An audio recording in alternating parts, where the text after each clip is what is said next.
collect money doing that Marvin Sapp thing, man. I'm sorry, man. We're not locking the doors. We're not telling the ushers to close the doors. There'll be no big announcement about how far short we are and how much we need to raise, and none of that stuff going on. Let me get in trouble if you don't mind. You're welcome to say, Jason, you're doing too much. No, go for it. So everybody's heard about Marvin Sapp and the whole we need to raise this money, this, that, and the third.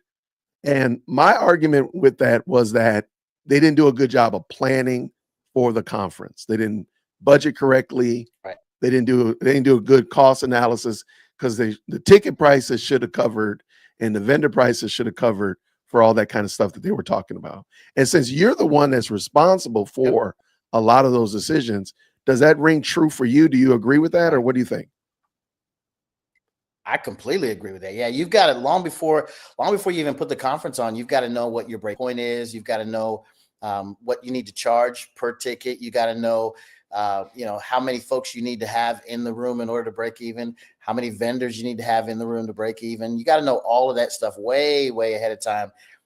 You've got to plan for flights, for hotel stay, for food. There's a lot of planning that goes into travel once your speaker lands, travel from the airport to the event center and the like. You've got to have food available for the people that are there. There's so many, everything. If you're in a convention center, the cost is exponential. You're talking about every Wi-Fi connection, every plug-in, every light fixture, everything costs money. And so you have to have all that worked out way, way, way ahead of time, know what you're getting into, and know to the point where you should know months beforehand how close you are or not and what you need to do in order to make things happen. If you really need to reach out to some donors or whoever to make it all happen.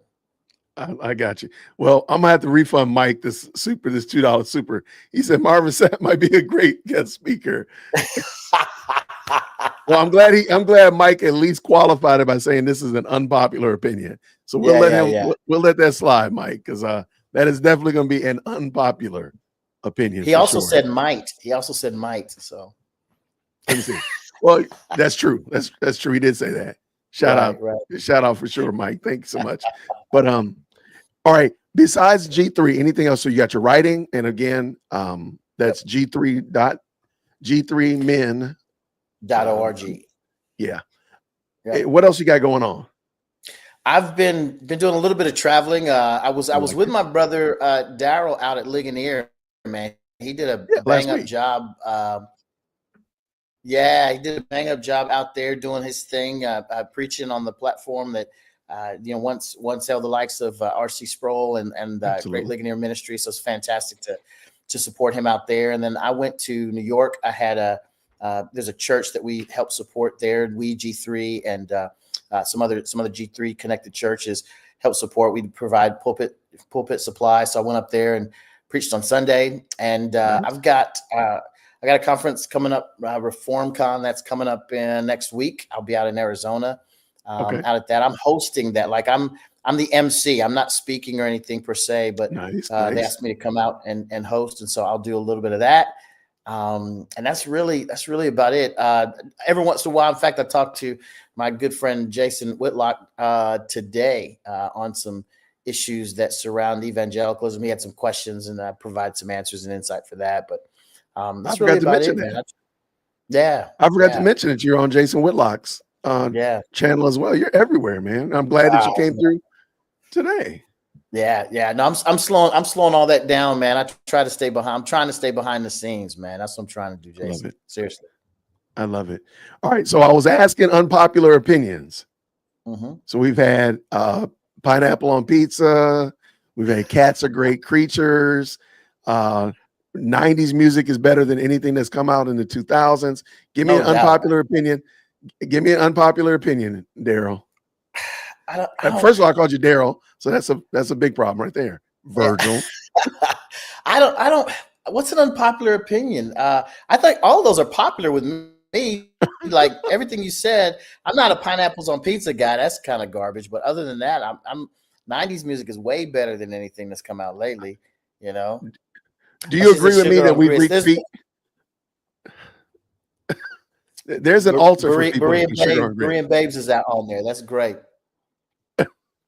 There's an altar for people to put sugar on their grits. I'm just telling you. Get on go to the altar. But no, I appreciate you. I don't have any. I mean, my most unpopular opinion is stuff that I write. You mentioned it at the top, kind of the MLK stuff, man. I mean, yeah, that's the most unpopular opinion, that that he's a heretic and not a Christian. It's probably in hell. So that's a pretty unpopular opinion. Oh man, that I hold there. So yeah. No, I'm right there with you, man. Well, Virgil, I appreciate you, man. Thank you so much for not only blessing me with your birthday wishes and coming on through, because I know I've been harassing you. Like, where you at? What you got going on, bro? No, you ain't busy. It's not. Yeah, well, listen, it's never harassment, so don't even think of it that way. I apologize for not being more accessible. It's been crazy. I've been whenever we get a chance to talk one-on-one off the air, I'll get you up to speed on all the goings on, and so not that it'll excuse me not connecting with you, but at least you'll understand what it is and what's going on. So it's perfectly okay, friend. I know you're busy. But I want to say appreciate you, man. Thank you for coming through today. If you want to, Absolutely. you're welcome to pop back in whenever, man. Yeah, man. It looked like you're gonna have a long one, man. I might jump back in. Well, you're welcome. You know where to find me. Okay. We'll probably be talking about the Hunger Games once my daughter comes downstairs. I love it, man. I'll pop back in on you, man. I'll watch a little bit of you and pop back in on you here later on. All right, man. You know where to find me, man. Happy birthday. Much love, Doc. Love you. Yep. Keep doing what you do. We'll talk soon. God bless. Bless you, man. Take care, friend. All right. Appreciate you, man. That was Virgil Walker from G3 Ministries, g3men.org. Check out what he's doing over there. Fantastic writer. He really underplays his writing abilities. I don't want to dog him out, but he's a fantastic writer. And he does it as an audio as well. So you can listen to him read his own article to you. It's fantastic. Now, I'm going to have to ask the moderators to please put Violet Chikune in 0-second timeout, because we are not doing sugar grits argumentation in 25. We're not doing that anymore. That we left that in 2024, along with twerking, along with bonnets and sandals, all that kind of stuff. We left all that in 2025. We left it there. And I know we left it there emphatically. And I know that she agrees with me because we got Lady Luck Club here and she's going to agree. Do you agree that? You like my segue? I'm working on my segue. We put somebody in timeout because I'm just wondering why she just doesn't eat like oatmeal then. If you're going to like some peaches and cream or something. What did grits do to you? Leave grits alone. It's savory slop versus sweet slop. It's don't look like slop. What? Wait. Oh, we gotta put you in timeout too. I disagree. I can't do that. Oh, this is something else right there. Oh. Happy birthday, Deacon. Thank you, friend. Thank you, friend. I appreciate you. My Morehouse brother, my spiritual brother. Listen here. I am so happy. Listen, we're Aries.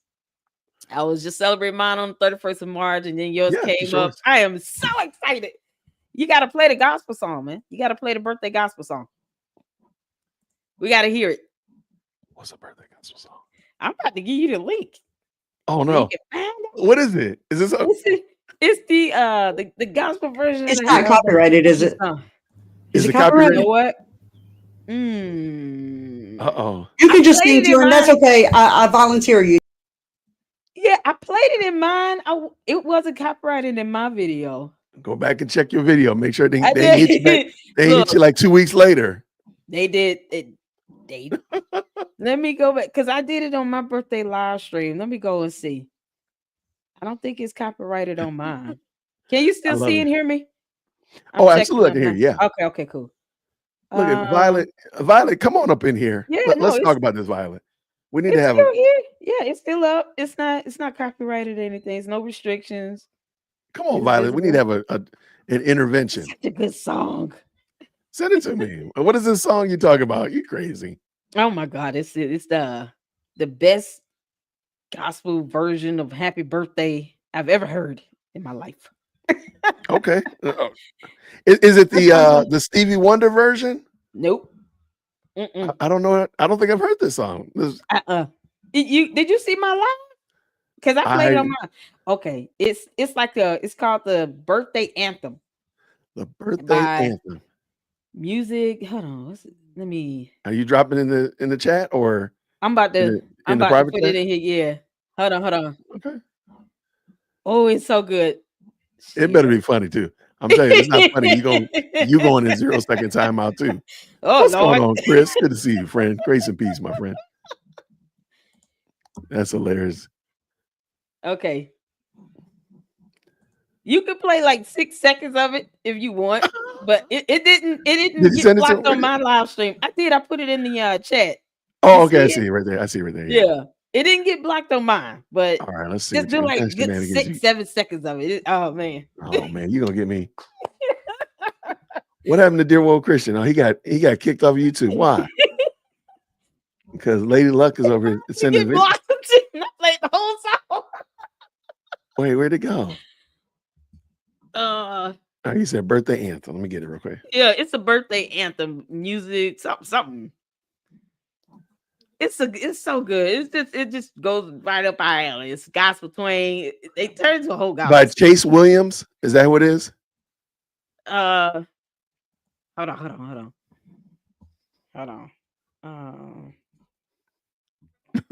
We are wild. I know. Listen, it was so much fun. Why are you doing that? What's your unpopular opinion? I don't. You do have an unpopular opinion. I don't. I have a couple. Okay. I do not listen to Beyonce. That's fair. And I don't like prosperity preaching. I don't think it's biblical. Oh, well then we actually don't have any. That's a very popular opinion over here. Oh, okay, good. Okay, at the current moment. Because people get mad at me because we get we get that Latin black churches, but I can't stand it. I can't stand it. Prosperity preaching to me. Really? Okay. No, I agree with that. I agree with that 100%. Some reason or another, I don't see your link in the chat. I see it over here, but I don't see it in the chat. I can't copy You want me it. to put in the private chat right here. Private chat? Okay. Yeah. But there we go. Oh, it's so good. Oh, that's the one I'm talking about. Okay. Yeah, okay, cool. Mandy might look. Just do 8 seconds and see what's the time frame, Mandy. 8 seconds. Yeah, I think they're gonna get your boy for that. I can almost. They didn't even flag it. And mine did it a whole song in a live stream, and it didn't get flagged. But okay, 7 seconds. Okay, you can play 7 seconds, but with no video. Yeah, there is no video to it. You can play 7 seconds with no video. Yeah. Okay, 7 seconds. All right, let's bring it. Let's get ready. All right, what happened to Dear World Christian Stream? Oh yeah. Lady Luck got them playing Happy Birthday song. How ironic it would be if they took down yours, but not mine. No, I don't want that to happen. I don't want that to happen. Tired. All right, here we go. One in the chat where you can hear.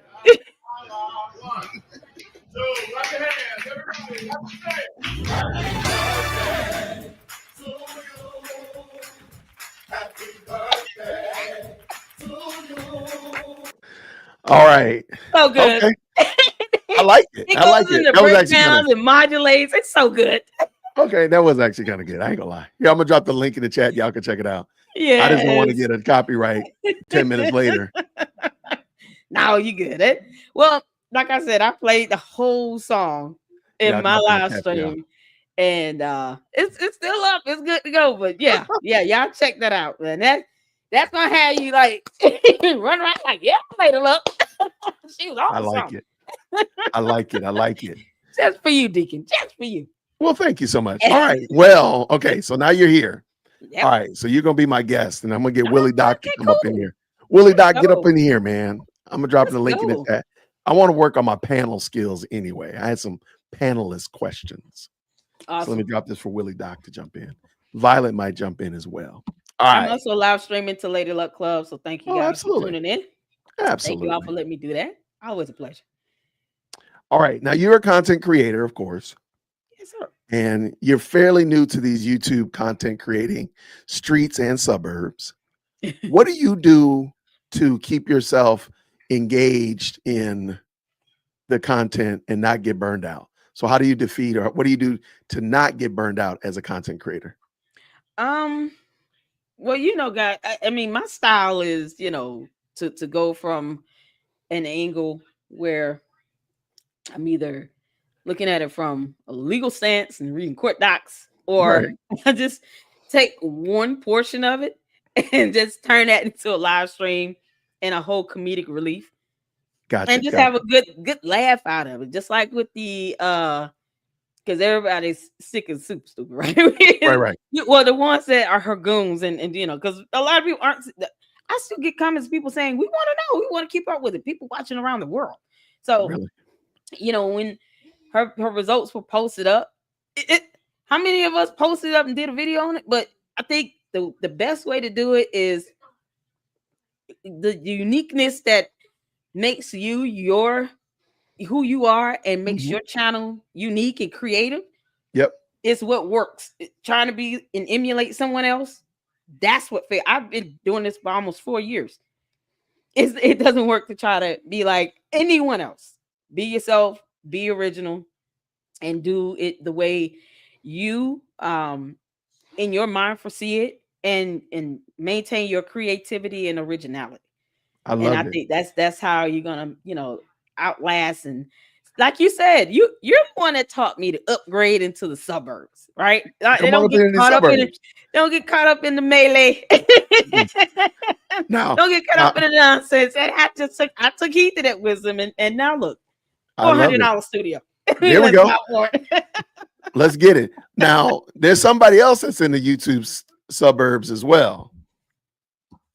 April Chapman. Hey, friend, how are you? Friend. Thank you, friend. How are you doing? I am blessed and thoroughly cleansed. I know you looking like a supermodel. What you got going on? If you don't know, this is April from that's me, Johnny. There we go. I'm sorry. This is Lady Luck Club and Unshakable with April Chapman. Tell us who you are, all that kind of good stuff like that. What's going on, friend? Yeah. So, April Chapman with Unshakable listen, it's new. It's a rebrand. I heard you guys talking before I got here about YouTube and authenticity and stuff like that. So that sounds like a great conversation. I've been on YouTube 3 years now. God has been very, very good to me. I have grown to 102,000 subs. And so I'm super excited about that. And I am in the middle of a cleanse. Okay. Yeah, girl, listen. I was getting Sherman Clump in the face, like Sherman Clump mama. And so I had to kind of do something about it. But happy birthday, Jason. Thank you, friend. I appreciate you. Thank you for coming through. Are you 50 or 51? I'm 51. Oh, okay. Just making sure. I'm right behind you. First of all. April is 29. Come on, April man. is 29, y'all. I am sorry, but you do not check a woman on their age. They are always 18. I'm sorry. They are 18? always 18. I thought it was 29. No.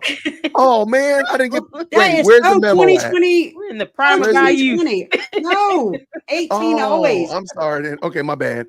No. We'll have the editor Jason will edit that out. I'm not ashamed of my age, but I just don't want to be reminded that I'm closer to 50 than I was before. Let's not do that. Okay? Right behind you. You know better. I'll take that. I'll take that. You won't. You know better. You know better. Right. I don't want to be in the ER, man. Thank you so much. You're right. That's why I was saying that she's 29. No. Now I know You look good, girl. You look good. Don't mind him. You look blessed. She said I was 22 for so long. The kids were confused. You know what? The only time I lied about my age is when I was underage. I was 19 when I was 16. And then when I became 19, I think I did lie on a few occasions to say I was 21. But once I turned 21, I stopped lying about my age. I got you. No, that's not true. When I all right, funny story. Oh, Lord have mercy. Here we go. So, there used to be this spot here in Atlanta or outside of Atlanta, Stone Mountain, called Hairston's. And it was like, so you know about this? Girl, okay, listen. Let me get myself up out of here. Harrison's was my spot, but it had a minimum age. You had to be 25 to get into Harrison's. Yep. And when I was like 22, 23, I was trying to do real estate and network, and I kept lying to myself saying, you know, I need to go into Harrison's because that's where the buyers are, right? The people who have the wealth that I need to buy these houses. And I lied to get into Harrison's and then got caught once. Oh boy. I did. Oh my I God. did. They ain't put me out though. They let me. No, I just say what happened. They let me stay. Right. Man, That's where I met Robert, my husband. I was about to say, I remember that. I was literally about to say, ain't that where you met? Okay. I wasn't gonna put you out there. I was 20. There you go. I was 26. No, I was not. I met him when I was actually 25 in Harrison's. I was legal. Okay. You know, Okay. they had the pressure of, are they gonna notice this ID is fake? Yeah. They were always trying to be like upgrade, up class type thing. And Yes. man, that was a place to sneak into. Yes, place. on the ones and twos. Yeah. The little $3 apple martinis. Listen, okay. I'm trying to tell you. You had business professionals going there after work. You like, oh, let's go. That was like the happy hour spot. After work, you go to Harrison's, you get dinner. Frank Ski get on he's the DJ, he get on the ones and twos. You dance about midnight. Then you go home and try to get up for work the next day. Yep. Oh, yeah, okay. it was a spot. All right. Okay, so April, I was asking, since all of us are content creators, what do you do to stay current and not experience burnout as a content creator? Oh Lord. Okay. Or you can just give me your unpopular opinion. And I'm sure that won't be too incendiary, whichever one you want. Okay, so the question was, what do I do to avoid burnout and as a content creator? Well, the thing is, you can't be a slave to the algorithm, and it's very easy. It is very easy to be a slave to the algorithm. I'm always reminding myself of my why. Like, I have it written down, like, why am I on YouTube, right? And once I carved out my why for why I do what it is that I do, it's the thing that drives me back to say, okay, you know what? I really don't feel like doing a video today, but what does my audience need to hear from me today? And when I keep that in mind, I'm able to balance the fact that there are just some topics I can't cover because there are only so many hours in a day. I still have a family. I have children. I have a life to live. And so I always remember my why. I always try to maintain or not lose myself, because it's easy to get caught up and to lose yourself, even in the process of making little improvements to your channel and trying to elevate, go to the quote unquote next level. And then having people around you to remind you of who you are, right? Like my husband always remind me, like, I remember when you used to get on YouTube with the little hoodie and stuff, looking homeless. Don't make me remind you of who you really are. Yeah, I need to go back and find that video. I don't think I remember that one. Oh, we got lots of those. We have lots of those. What's wrong with the hoodies? Robert saying I look homeless. I love my hoodies. No, it's not that. Remember, I told you I have a why. I have a purpose for being on YouTube. Well, absolutely. And through all the authenticity, I am trying to convey a particular mystique to my audience, because if I'm going to be critiquing the culture and talking about all the orangutan behavior that's out here and, talking about Jasmine Crockett with the crazy butterfly lashes in the bag wig, I need to at least present to the public, okay, well, what's the alternative? So I always, do my best to try to look my best on camera. I don't, it's just these little touches that I'm thinking about as I create content that go past the fact that I just turned on my camera and made a video. I love it. Yeah. I love it. Yeah. No, Good job. And you say you had 102,000? Yeah, does. man. Yeah. Look at God. What are you doing? It's a grind. Let me tell you something. I grinded for every last 102,000 of them subscribers. I feel I earned it by leaving the ball on the field each and every live stream. Not, it's easy to just be like, let me go and get in here real quick, say a little something and dip out. Mm-hmm. It's another thing to say, did I leave my audience transformed or illuminated or challenged? Like, Absolutely. Are they thinking something? Did they leave thinking the same way before, or did I give them something else to consider? Right. Did I edify them in any way? Did I piss them off? I mean, I do that a lot too. But those are a few things that I always try to keep in mind. And I think people are just so used to cookie cutter, like you were saying, just be yourself. Everybody's trying to be like somebody else, but when you just show up as you, flaws and all, it's rare that I have a flawless live stream. Something is gonna mess up. The intro, the mic, the soundboard.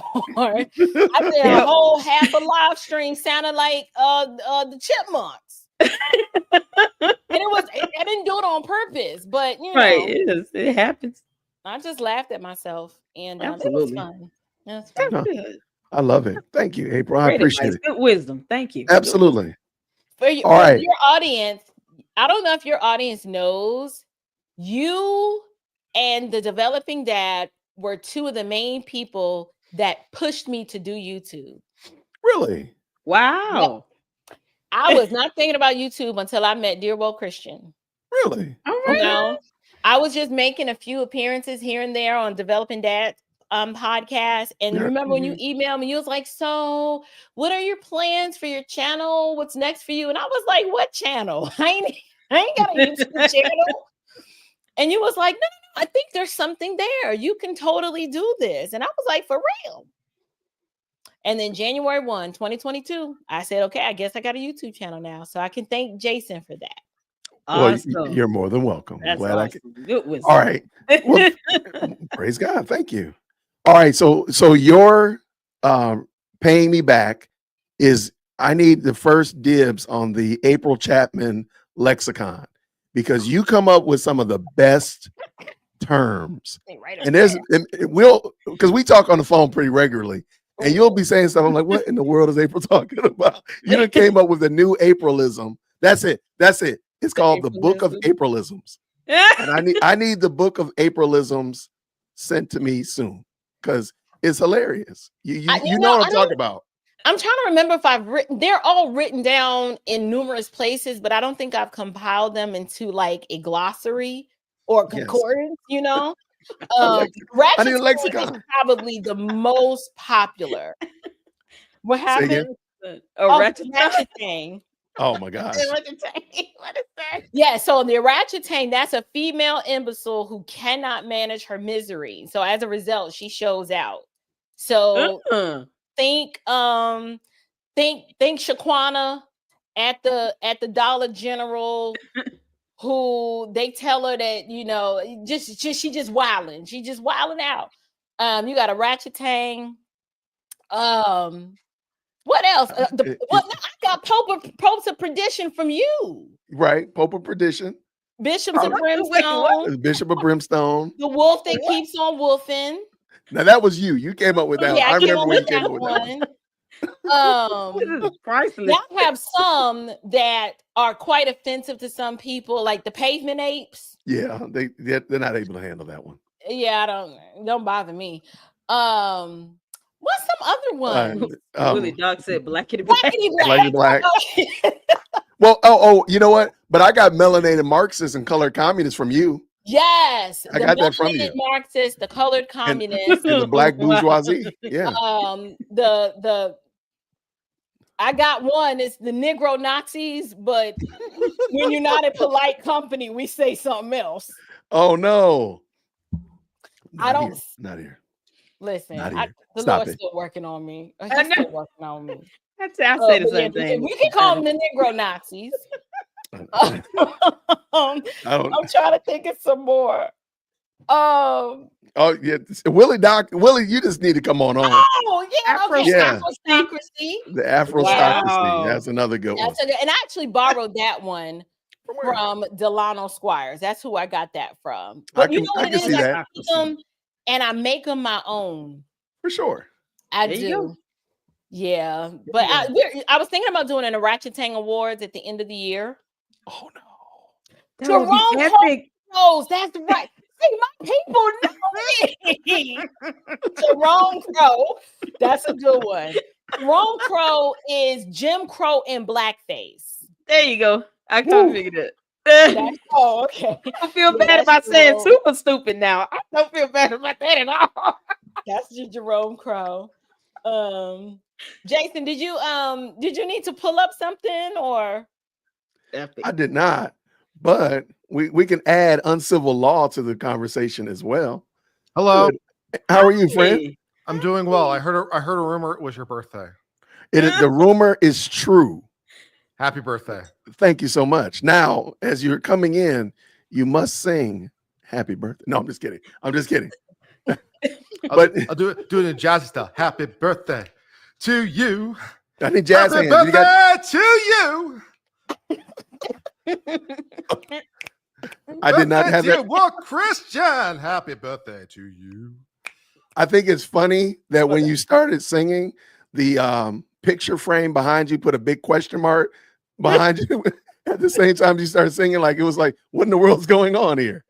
Ooh, uncivil law. Yeah. You have a play button. Congratulations. Thank you. YouTube is holding mine hostage. I have to reapply. I'm sorry to hear that. Yeah, it's a long story. I'll get it eventually. I don't have it now. It's coming. Well, uncivil law, thank you so much. Tell us who you are, just in case the audience has not met you yet and is not familiar with you. Go ahead. So I run the channel Uncivil Law. I do legal commentary, principally Court of Appeals, U.S. Supreme Court cases. But from time to time, I also do trials. I did the Karen Reed trial last year, and I'm looking forward to doing it again this year for all the fun, frivolity, and stupid that the trial is bringing.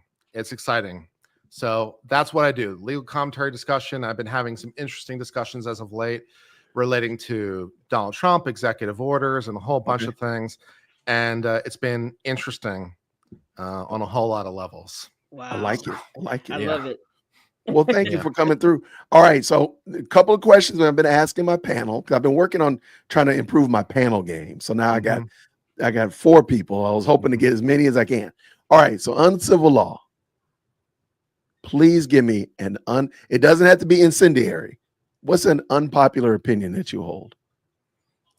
I don't really like Rolex watches very much. I don't think they're a very good company. I think they treat their customers poorly. Oh, wow. Okay.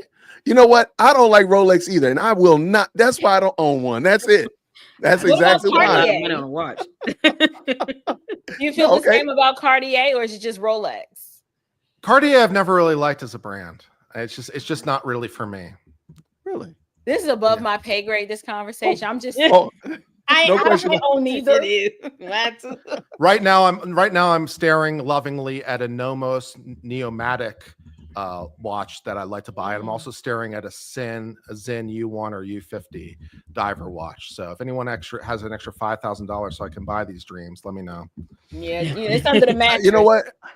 I was kind of hoping that you were going to say something like you don't like boots on the ground, the line dance, or something like that.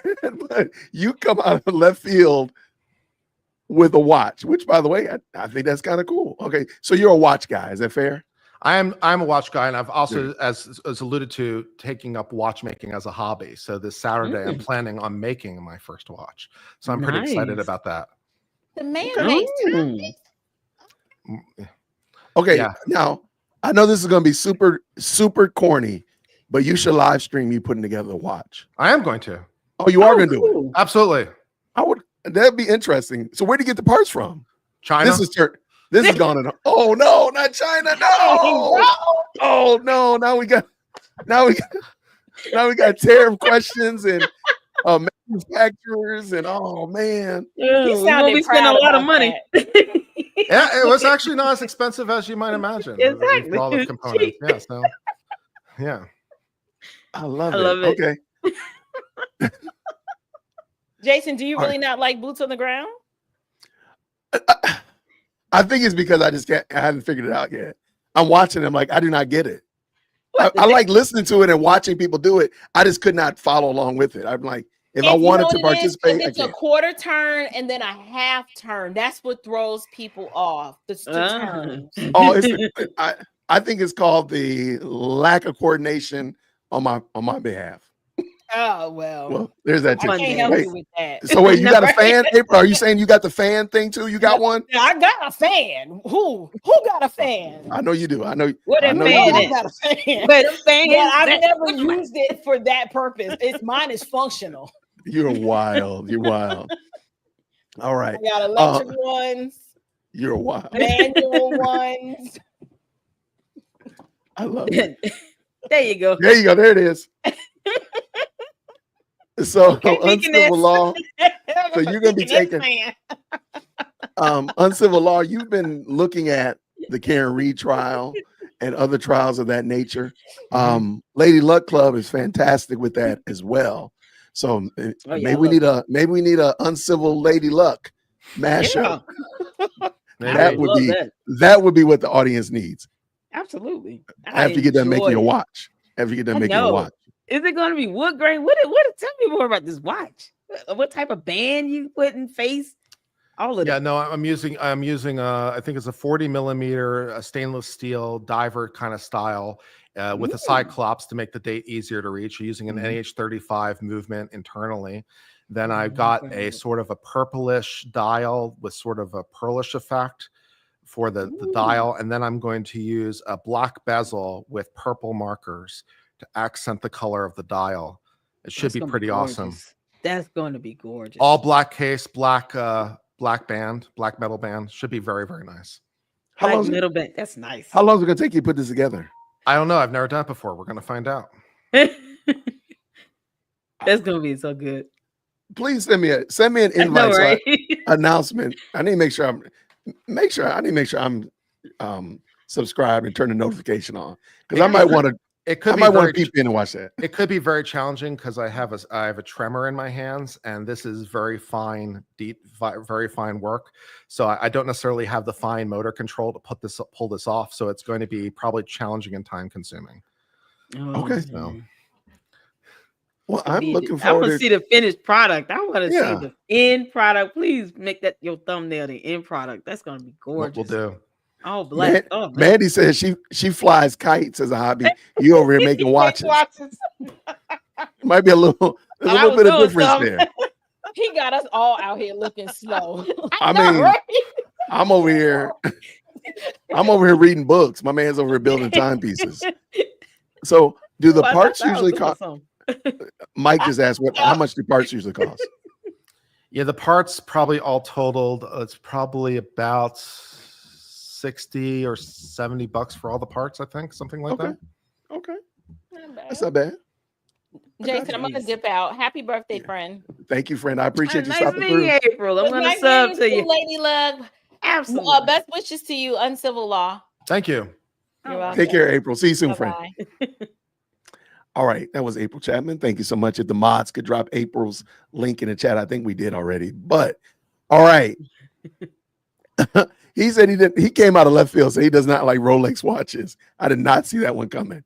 I don't blame him. Expensive. Uh-oh, you got a fan.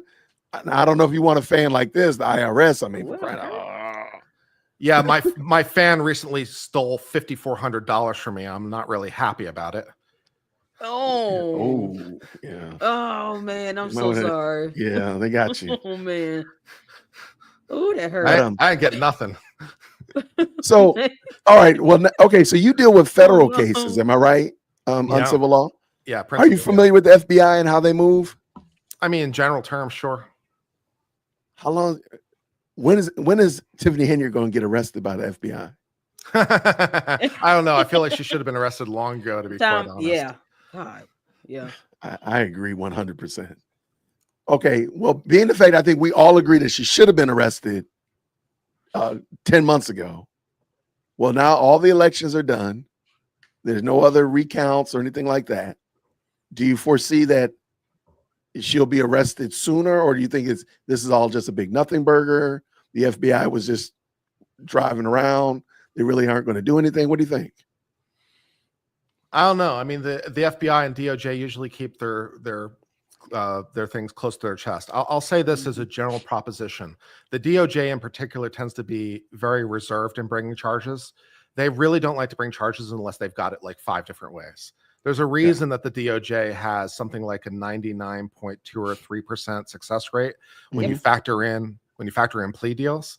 It's because they don't like to play around. So they tend to be very reserved as opposed to state prosecutors. Like state prosecutors tend to be a little bit more open. So it's like they don't like to bring it unless they got it, which incidentally explains why the FBI/DOJ may not have brought charges with respect to Karen Reed. You know, their own internal standards for what they need for themselves is pretty high because they don't play games. They don't want to lose. Yeah, So, they really don't want to lose. I kind of want to ask you about another topic, both of y'all. I don't know if you're familiar with it though. All right. It is the nuisance streamers that have been getting in trouble in Asia. Yeah. They're finding out the hard way that law in other countries is not the same as law in the United States. Amazing. Like night and day. Well, real quick, just in case the audience isn't familiar, there are several YouTube or content streamers that have been going to foreign countries, particularly Asian countries, that are known for being super polite, very calm and quiet, and they're just doing the most ratchet, inappropriate stuff you can imagine for content. Well, one gentleman did it in South Korea. He was in like Japan, then he went to Dubai. He ended up in South Korea, and as the kids like to say, he messed around and found out. He got arrested. And if you follow Legal Mindset, he was on the channel one time. We talked about that.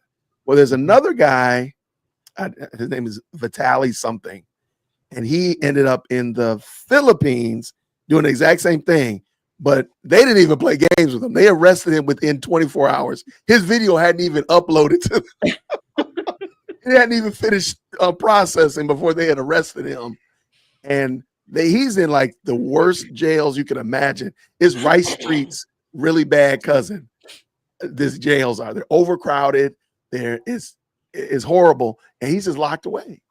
So that's where we are at the current moment. So what do y'all think about that? You want to go first on civil? I can. It don't matter. What I think about it is that other countries are sovereign and they have the laws that they have. And if you're a guest in their country, you're subject to their laws. And if you violate their laws, you're going to have a bad time. Yep, absolutely. It almost seems. I mean, it's like here. I mean, we have our laws here. We don't certain things we don't tolerate. We try to give due process, but I'll go back to Brittany Griner. When she got caught at the airport in Russia, and what she went through there, and what it took for us to get her back here, and the bargain we had to make. And the exchange we had to make, you're talking about that was a bad deal for us as far as it was concerned. Horrible. Exactly. Someone had been investigating for 10 years. Yeah. We're talking about with Russian ties, who we're not very friendly with. And we had to exchange that person to get Brittany Griner back because of marijuana. Like they knew what they were doing when they wanted to sit here and make this exchange because they knew we wanted her. But look who we had to give up and all the work that went into that. So, they're subject to their laws there. And you can't go over there and clown out and think, oh, well, I'm a U.S. citizen and I get to do what I want to do in this That's whole definitely country. Not how that works. It's not how that works. You can't do this. So Johnny Somali found out the hard way. And now he's crying about it. And it is what it is. Like we're not going out there to get him. Just leave him there. Yeah, I don't think anybody's gonna come and get him. Anybody. Nope. It's sad because again, they're giving a poor representation of Americans or foreigners. Let's just say foreigners in general. But then also we're looking at them, and we're coming from our American lens. And they have the worst thing that Johnny Somali is getting tagged with is interruption to business. Like that's one of his major charges. We interrupt businesses all the time over here. Like we don't fully understand that. So it is wild to see how they are again taking their Americanism or their Western ideology into this place and just completely misbehaving. Which is particularly odd when you're not going to a Western country. Like at least if you were in France or something, it might be a little bit more understandable. Are you not aware that Asia is not part of the West? Right. I was pretty sure it was part of the East last time I checked, but it could be just me. Well, I mean, and then they came over this aspect of democracy and then the laws that we have and the human rights aspect. You have some countries that do share similar ideas with the U.S. with that, and then some that they have the right to come up with the laws and their justice system that they want to have. And I mean, we can, show, hey, here's a way to go, but we can't tell them what to do. We can't just, unless it's just egregious, we can't tell them what kind of laws to put in place and how to, create their own justice system over there. So we go over there and you play around with their laws and realize, it's really not like what I'm used to at home. We'll stay at home. Go over there and act up. I agree 100%. And Kurt, I want you to, if you could speak on this, and I'm going to freestyle for a second, and give you a second to process it. But even if you listen to the prime minister, I think, or the president of the Philippines, he literally said, "Oh no, Vitaly about to get all this work, and we don't care. He about to get all this work, and y'all are going to know.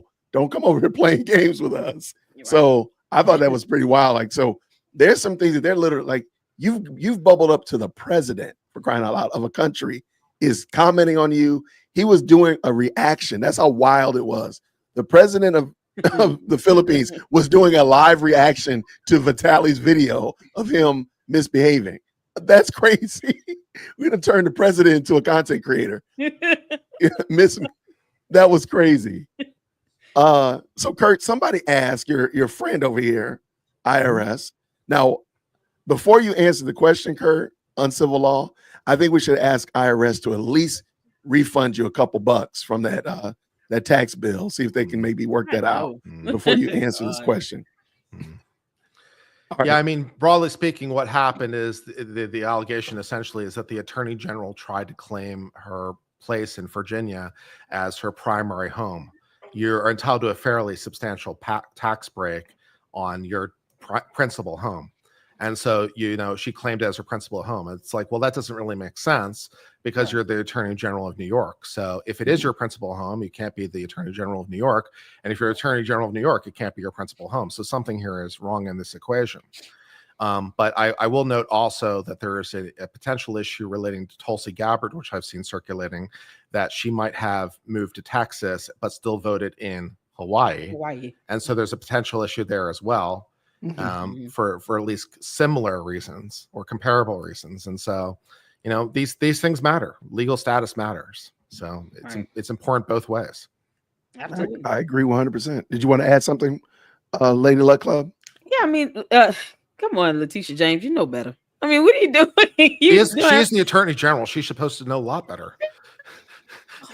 Why not get someone to do your taxes? Don't you get somebody to check over? Like, can you just give me another set of eyes on this? Like, seriously, come on, you know not to do that, and then just to do anything that could even smear or mess up your reputation. I mean, and when things like that happen, people go to questioning your whole career almost. Was she able to make sound decisions when she dropped all of these and charges? And we don't need that.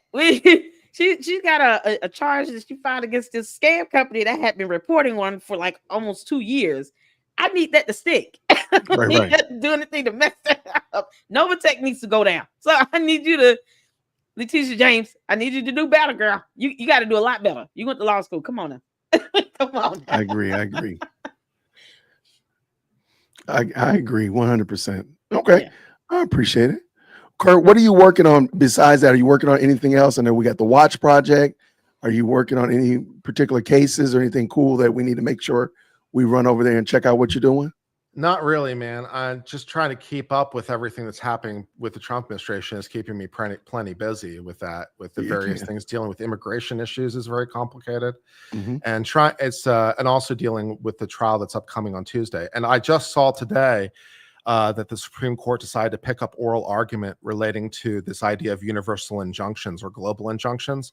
It's the case deals with birthright citizenship status, but that's not really the issue they're deciding. The issue decides basically whether district courts can issue injunctions outside their jurisdiction. This has been an issue that's long going. Wow. But right now, the thing that surprised me is they took it for oral argument next month, and typically they have decisions out by the end of June. So I'm like, they just took this and they're supposed to have a decision in 2 months. And on this, and this is a huge deal. Right. So I'm like, okay, that took me by surprise that they're going to try to do it that fast. So I'm going to be paying attention to that. But just trying to deal with all these legal issues is complex. Let me ask you this question then, because if they do take it next month and they don't get a decision by June, what happens? I think, what's going to happen, I think, is the most probable solution is by the end of June, they're going to ask for re-argument in October. That's to push it. Yeah. But I think it's probably what they're trying to do. But also someone pointed out that the House just passed this bill to deal with basically the same issue. So the Supreme Court looks like it might be trying to preempt Congress or trying to avoid Congress doing it by doing something themselves. So, and also to be fair to the Supreme Court, it's an issue that you've seen people in dissent mention in cases like this. This is an issue that they're aware of. So they probably have a pretty decent idea where to go, but still it's a huge deal procedurally. So the fact they're going to try to do this on what looks like a fairly rushed basis, I'm like, wow.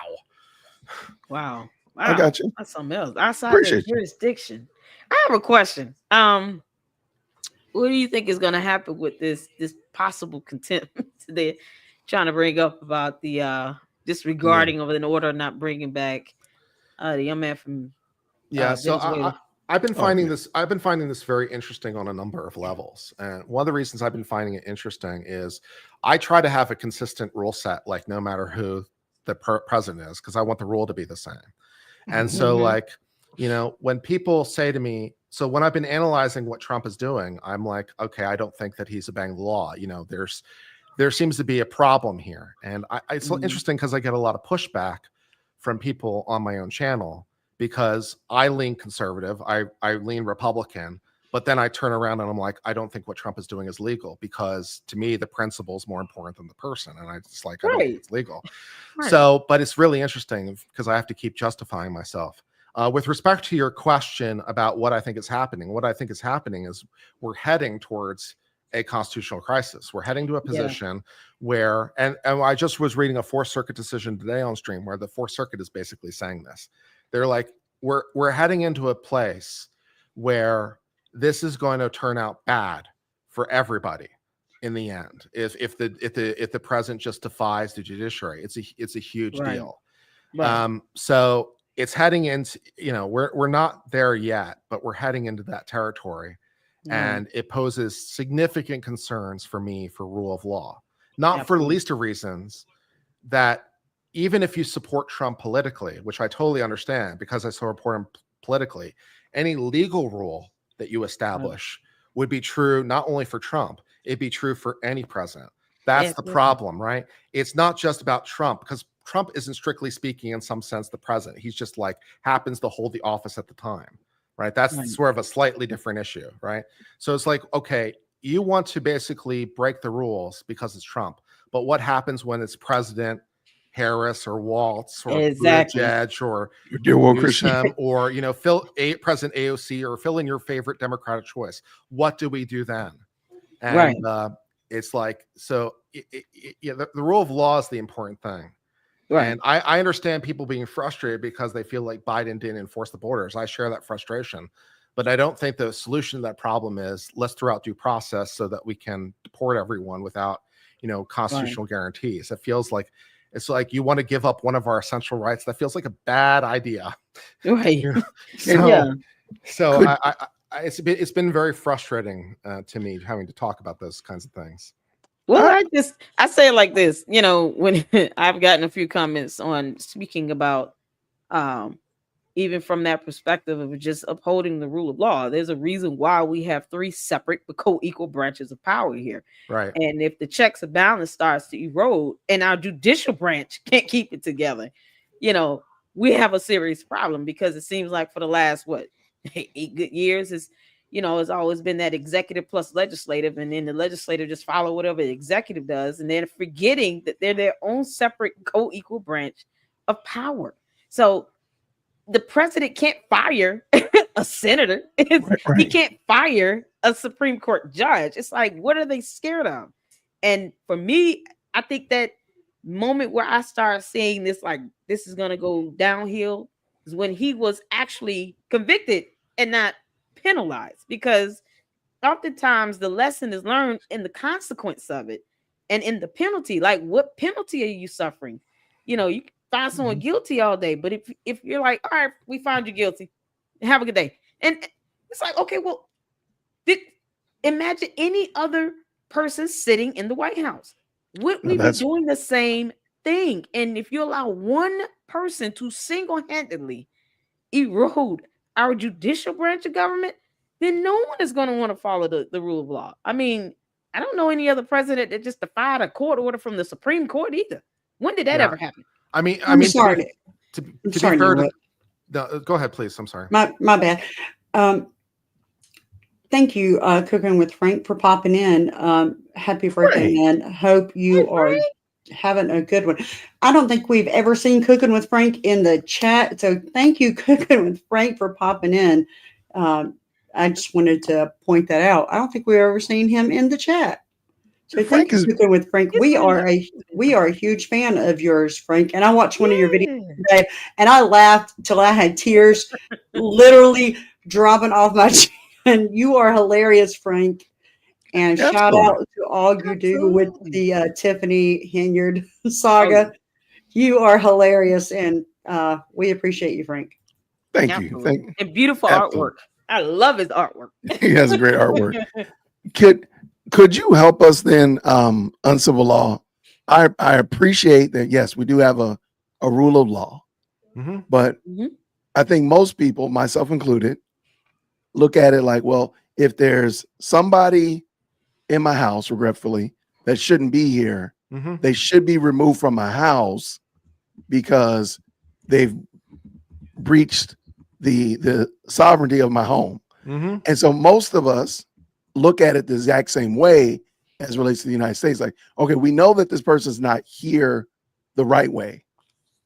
We know that this person's not here. So we're not going to get into the muddy waters that sometimes come up with how someone got here. We know this person's not supposed to be here. Why can't we not just jettison them out, put them on a trebuchet and just fling them over the border and get rid of them? I think a lot of people, that's where people seem to have the disconnect, because they're looking at, well, if somebody's in my house and they're doing wrong, why can't we not do the exact same thing there? We have amendments for that, but I got you. I'm just saying, I think that's where a lot of people seem to run aground. Well, I don't think that your house example is very good, and I'll explain why. It's like, even in that example, suppose the police come to the house and arrest the guy. I mean, he's still entitled to due process. He's still entitled to a hearing, and depending on the situation, maybe he's not prosecuted, maybe he's found not guilty, maybe whatever. Like, but he still has the ability to offer whatever defenses he has available. Right. So, like, he's still entitled to the process, even if the end conclusion is he's a trespasser and needs to go to jail and he has no defenses, but he's still entitled to the process regardless. Okay, so, I mean, and I'd also point out, with respect to the illegal immigrant, that their due process rights are substantially less than that situation, because you're talking about a trespasser being criminally convicted. You're talking about beyond a reasonable doubt. You're talking about a trial. You're talking about a lot of things. In the case of an illegal immigrant, the process is significantly less, because the protections are basically in the dirt. They talk about this idea of fundamental fairness, separate and apart from due process. It's like so low that it's like not even necessarily entitled to due process. They're entitled to something less that we call fundamental fairness. But it's like, it's still, even though it can be extremely cursory, you're still entitled to a notice and a hearing, even if that is a fairly truncated process. And it's like, because, I mean, if not for the least a reason, how do we know it's an illegal immigrant? How do you know they're a trespasser, right? So the government, let's say the government arrests me, and they say, well, we think that you're an illegal alien. It's like, well, how they know that? Do they have to prove that to anybody? It's like, do I not have any opportunity to say, no, I have a birth certificate, I'm here illegally? It's like, so shouldn't there be some process to protect you and to protect me? And it's like, so that you can even argue that position. So I was like, again, I feel like, it doesn't have to be much, but it has to be something, And look what happens when that process is curtailed, and now you have a whole court system saying, bring him back because he shouldn't have been deported. And it's the damage that is caused to the family, and just the soullessness of how the situation is being handled. And the whole thing is silly because the government could have changed. The government could have changed the status, right? Because there was a valid deportation order, but there was a withholding of removal to El Salvador. So they could have deported him to literally any other country. That would have been fine. And they could have gone to his court and got his status changed. That would have been fine. And again, that might have been fairly cursory. But the fact that they didn't even do the bare minimum as it is a problem. Right. And they could fly him back to the United States and then put him on another plane and deport him to Cuba. They could do a lot of things, but it's like they did the one thing they weren't allowed to do. And that's where the problem. I got you. Okay. Well, because we're talking about undocumented citizens. I'll say illegal alien because that's the legal precise term. Well, the only reason I call them undocumented is because I'm trying to segue my way into talking about undocumented Dalton residents, because we have one of our Dalton resident aficionados in the chat. So I wanted to bring it on, but I was trying to do the segue. Sorry, my bad. Okay, now, see, I'm going to put you in 0 second timeout. I stepped on you. I'm sorry.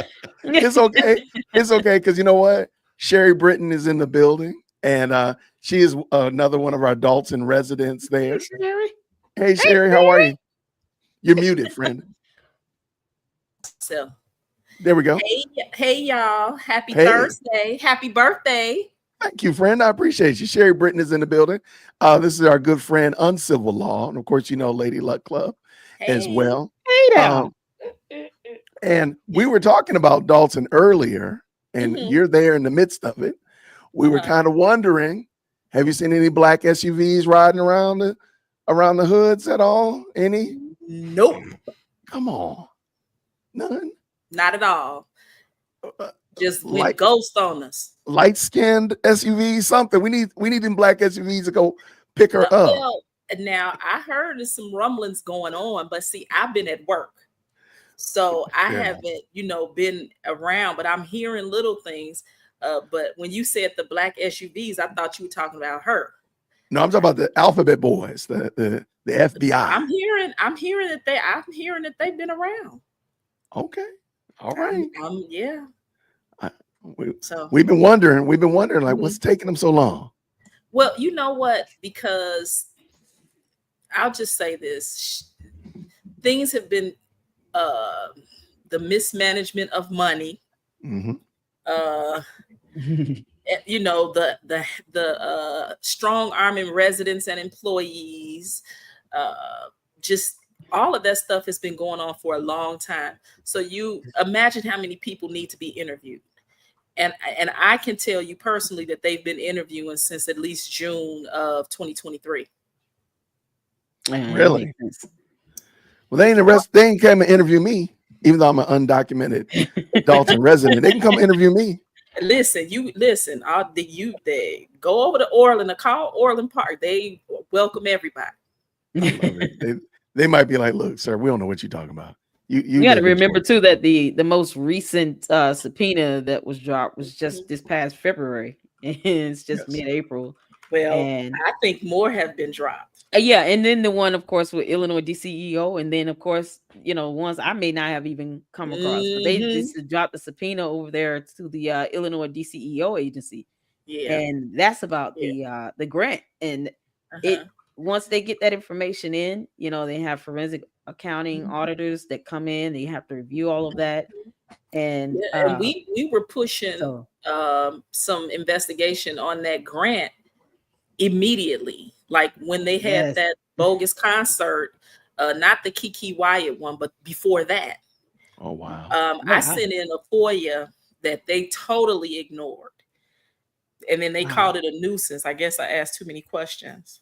You can't be asking all them questions. I know. So, But Who called you a nuisance? Who said that? I know, but that was during the time when like Keith Freeman was blocking me and stuff. He blocked me from the township emails, and I found out actually through Melanie with the Lansing Journal. She was like, because you know what, I would always CC her and CC John Kraft. I would let everybody know what I was doing, of course. And she's like, well, you know, you're blocked. I'm, oh, okay. Thanks for letting me know. Wow. And I recently sent Keith Freeman an email last week. Did you tell him to pay back the Village of Robbins that money he owed?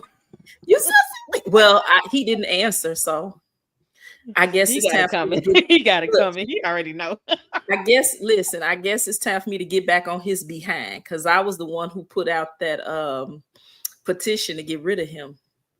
Wow. It did pretty good too. I got a lot of signatures. I was shocked. I was like, I'll get about a demand for him to go. Yes, there's a lot of demands for people to see him, be relieved. I mean, the I went over the indictment and I was just like, okay, this ain't all. They get him on a few more charges they want. He did what he had to do as a whistleblower. That was sweet. Yeah. But for me, I don't know if you guys know. I just, you know what, my mama always tell me, if you don't have nothing nice to say, don't say nothing at all. Now, I don't always take that advice, but let's just say when it comes to him, I've been doing that, but that's over. Yeah. He's trying to maintain his liberty and freedom.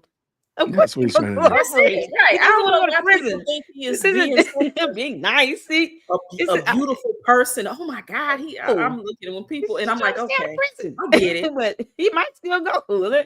I just, one of the things Uncivil said that I know I've said, even if they get a plea deal, the FBI still might give you some prison time with the plea deal. I've always said, land this thing. Yeah, I've always felt like a lot of people are doing what they need to do to shrink those prison times a little bit. As best they can, right? As much as they can. Look, Tiffany, people, trust me, it may not happen next week. And then Jedediah posed the question in Dalton Politics, how would we feel if she wasn't prosecuted or whatever, or charged? You know what? If you would have asked me that maybe 5 or 6 months ago, I would have felt some type of way, like she better get it. I trust me, I believe it's going to happen. But when I woke up April 2nd and knew it was over, and I was like, yeah, she's going to disappear. I'm fine with that. Just leave us alone. Just leave us alone. It's like that drunk uncle who wants to just go away. Go away. Just go away. I agree. No, I love it. No, thank you. Victorville. I don't care. Just get away. I don't think she really bought a house out in California. I don't think she really bought a house in California. Now, Kurt, are you familiar with that rumor that she bought a house in Cali? No, I heard that one. No. All right, so a couple. I don't know how, but about a month ago, she went out to LA and went to the grand opening of a burger restaurant out in LA. It was really weird and all that kind of stuff like that. Somebody was digging around and found that some lady named Tiffany Henyard bought a very nice house out there in Victorville, which is like a suburb of LA. And they were maybe she wants to be mayor in California. Well, I mean, Karen Bass might be getting removed, so there might be an option there. And they were trying to put, 2 and 4 together and come up with 19. That Tiffany was out there at the same time that the woman, Tiffany Henyard, bought this house. They're the same person.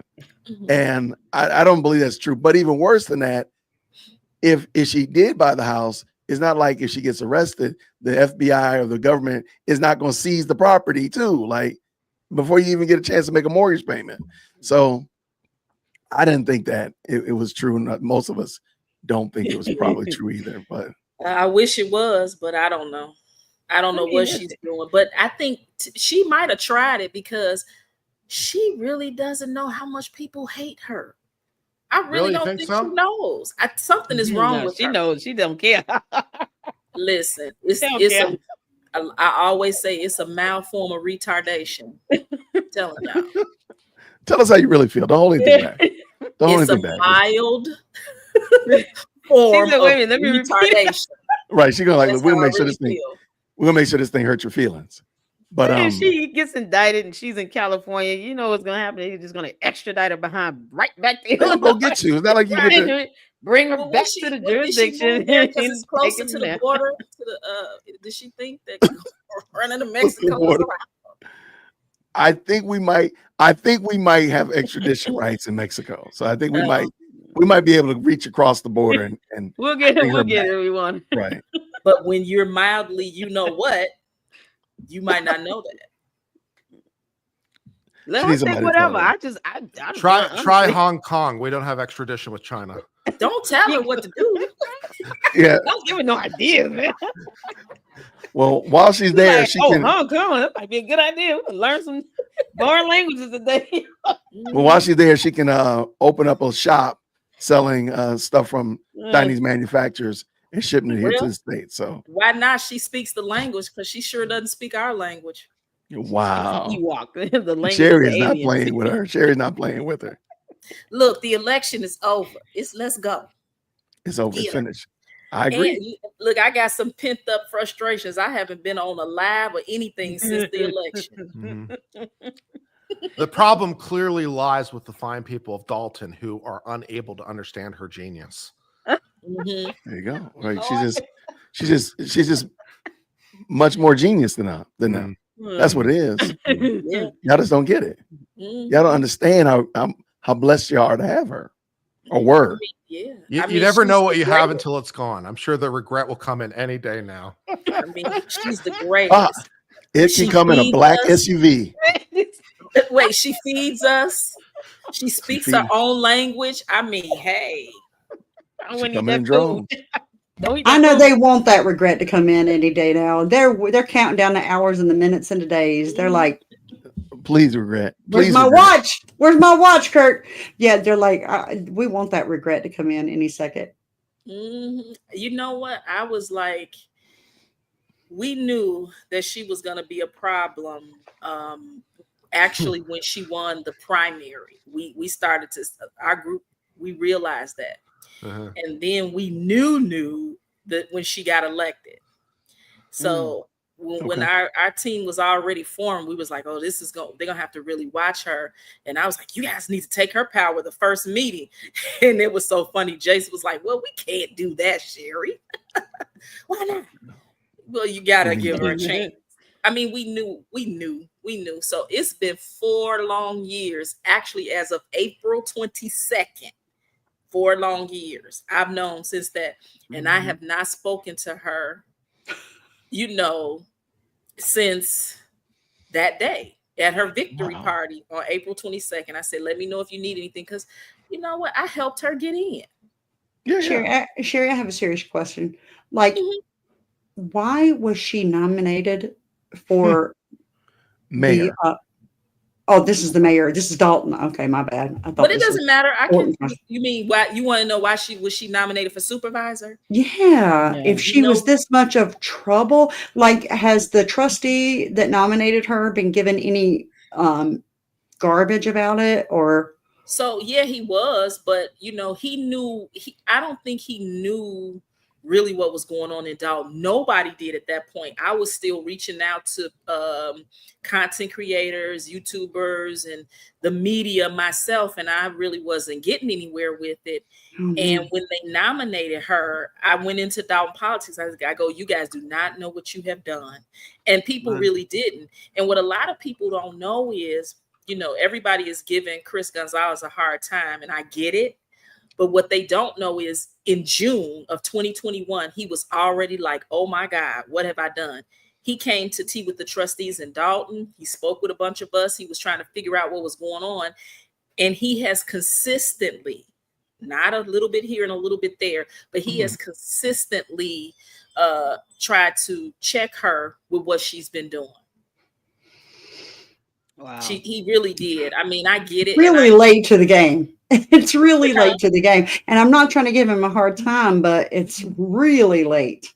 Well, And I know he did the interview with the Lansing Journal, and I saw that, and it was very informative. But it's not though. He came in June of 2021. He has Right. Didn't he- going against her since then. didn't he nominate her in April of 2021? Right. And then everybody was like, oh my God, why is she this? When people started saying it, and it was like, and I don't think that it was just him. I think it was a collective. I think the trustee that passed away, I think they all were just throwing people out there. From my understanding is, and I'm just being real honest, I heard they did not want Napoleon Harris to do it. It was a lot of people that they didn't want. That's and then fair. when you have an attorney, and she was the Speaker of the House, Chris Welch, all these people it's a reason they're supporting her, and it will probably come out at some point. So I don't think it was just, I think he was a pawn in the game. And she's a narcissist. She is really good at talking people into things too.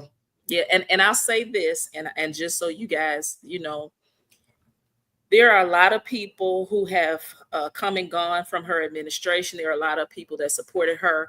I mean, I supported her. So people can be mad at me, but when you realize that you've made a mistake and you go to correct it, that's all you can do. We have to do that. And he did that. He was by himself for a long time, going against her. People didn't see those board meetings because they weren't into it yet. I mean, this has just gotten good within the last 6 to 8 months, but we have been doing this for 4 years consistently. So yeah, I've talked to him and he would be like, oh my God, this is terrible.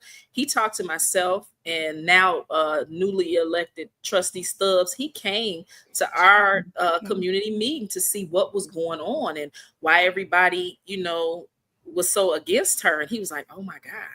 But people didn't know. I mean, like and I had to check myself because I used to get frustrated because of, I'll be like, we put this out 2.5 years ago. This is not new, but again, everybody didn't know. I reached out to Hannibal. I reached out to Shawan Burns. I reached out to Pink Book Lessons. Those were great channels. Yeah. I said great channels. Yeah. Yeah, and I actually would speak to them on the phone, and there was another one, the something Fisherman. I forget his name because he hasn't been around any longer. But I would give them information, and then they would put it out. So and Trustee Gonzalez, anything he could help us with, he has, and he's been doing it consistently for 3 years. So I get it. But we got to show some grace and forgiveness because, absolutely. Like I said, I even supported her. I supported her. Yeah. But I didn't know that. We just thought, with a good team, because we used to have tea with the trustees online because when it was COVID and Tiffany was all in. She was all in. Sherry, she was your super mayor. That's what she wasn't yet.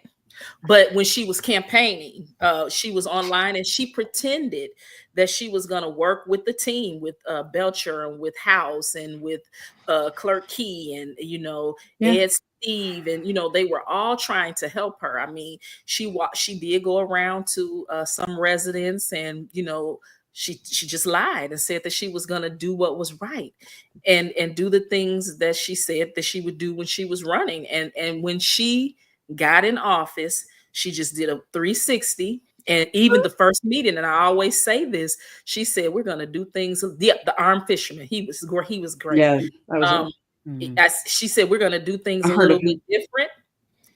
And she was. That's for sure. A little bit different means I take your money.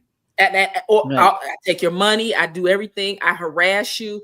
I do it all. And then I think the problem also was that people didn't understand that, when somebody, it's like with Trump, I'll use them both as an example. They do something and people look at their title and they're like, well, what do we do? How do we go against her? What do we do? This is the mayor. And I was one of the ones going, yeah, she's the mayor, but let's go. She can't do this. I know what's right. I know what's wrong. you know, and we're going to hold her accountable. And so that was one of the things that I felt like I needed to do personally because I supported her and I asked other people to support her. And I feel bad because some of the seniors that I approached and asked to support her, you know, they did. And they did it solely based on what I was telling them. And, you know, hey, we were wrong. So when people say, why did you guys make her the mayor? And why did you? Because we were wrong. But as long as you go in and you try to change, you know, right your wrongs, that's the best that you can do. I love it. You know what? I have to, if I can say something to that, because I think, you know, there are several of you that have said, you know, hey, we supported her becoming mayor and supervisor and we messed up. The responses that you guys have given have been, you know, resoundingly, you know, loud and out there in the open. And I personally can say, and I said this on the day that, you know, Super Stupid lost the caucus vote. I said, where has Gonzalez said flat out, you know what, I screwed up. That was, I should not have done this. I was wrong. Like, just to hear that and to hear that. He did on the Lansing Journal. I think was probably Lansing Journal interview was probably the most. I saw the interview and I was just like, well, maybe let me say it. Let me put it like this. And that's so respectful. I saw that. And I think with you people like you, Sherry, and even Vivian and those who even worked on her campaign with Fania Dukes, it's, you guys say it often. You don't just, I mean, I guess him doing the interview is fine. And it might just be an unpopular opinion. But I think if he's, with you guys being so vocal about it repeatedly, that makes a difference, and people can see and hear that. You're on platforms, you know, you're reiterating that. He's more quiet and kind of like he says stuff in meetings, but I think that the resounding message that you all are sending on your platforms, in your content, in videos, in your interviews, where you stand firm, you're very adamant, and you continue to repeat that. People who are paying attention, who might not even live there, are able to see that, you know, that pattern where you guys are, you know, constantly saying, we were wrong, we messed up, we shouldn't have supported her, and now we're trying to fix it. You know, to me, it's just a difference. And you saying a couple times versus you guys being, you know, as adamant as you have been and resounding as you have been with that message. Well, you know what I can say to that? I think that he's a trustee, so he shouldn't be, you know, on social media. Like, you don't see House on social media a lot. You don't see them on, so they really shouldn't be doing that. And he did more so in the beginning, you know, and like I was saying, this is new to people. Let's just give it a year. But we've been doing this for over a year. And, you know, I say it because it's not like I wanted this title, but I've been given the reasonable person, you know. Sherry's the one that'll just go ahead and put the information out, say it this way, say it that way, but I'm just a resident. When people wanted me to run for office, I've been asked to run for all types of offices in Dalton, in the township, and I've always said no, because I want to be able to speak like I'm speaking to you. You know, again, it's kind of hard. I mean, we all know that we've done, and he's been doing the work. I can tell you that. And honestly, you know, give him a little grace, because he really has been doing the work. If he wasn't, I would tell you, just like with the Keith Freeman, I ain't having it. He can go. I mean, I'm more than willing to give Gonzalez more grace than Keith Freeman, of course. But Lady Luck, it's just, it's rough. He's no problem. Let me do this real quick. Just to, I did drop the link to Chris Gonzalez's video on the Lansing Journal, so everybody can see it right there. I think, in my opinion, I'm willing to say that this is enough of a, you know, a recantation, acknowledging my sin, repenting, and such like that. Because, you know, with all due respect, I haven't heard Jason House say more than this. And we've been all cheering and celebrating him running for mayor. So I'm okay with the fact that Chris made a mistake and acknowledged it. In my opinion, I think he did a good job of acknowledging it in this interview. But and again, just to build off of what Sherry said right there, I do want to tap Kurt in, because somebody asked a specific question. to you, Uncivil Law. They want your take on Lori Daybill. Ooh. I mean, I've been only watching part of the trial, but I think she's doing a lot better than I would have expected. I found her opening argument to be, fairly coherent, and I found her questioning also to be, picking apart things and trying to look for weaknesses in anywhere she can find in the investigation, which isn't a wholly invalid idea. I've seen lawyers do worse. Okay, I got you. Now let me ask a question. Have you done worse? Is the question. Of course not. I'm excellent. I never went. You're excellent. Even at watchmaking. We can't wait to watch you make a watch. Lori Daybell crazy. Oh yeah. She's a cultist and she's nuts. She's very crazy. I enjoyed reading her book previously on stream. It was great. I enjoyed reading it. I enjoyed reading her love letter between her and her former beau. In 4 pages with the loin fire was particularly nice. Yes. So. Oh my. Yeah, great stuff there. Oh. Okay. It is unintentionally hilarious. I recommend it. Oh wow. Lori Daybell. I don't know if I need to watch that. Oh. She joined a cult and decided that the cult was telling her and it was proper for her to kill her family. If you don't know the story of the cult. Okay. No, all right. Well, I'm gonna have to check that one out. Hey, Sherry, this is a good question, I think, for you. I still don't understand, and this is from Cher. I still don't understand why Keith Freeman is still employed there. I've heard the excuses, but he's bad, disrespectful, and a thief. What do you think about that? So he is still employed because he is still under Tiffany's quote unquote administration as a whistleblower.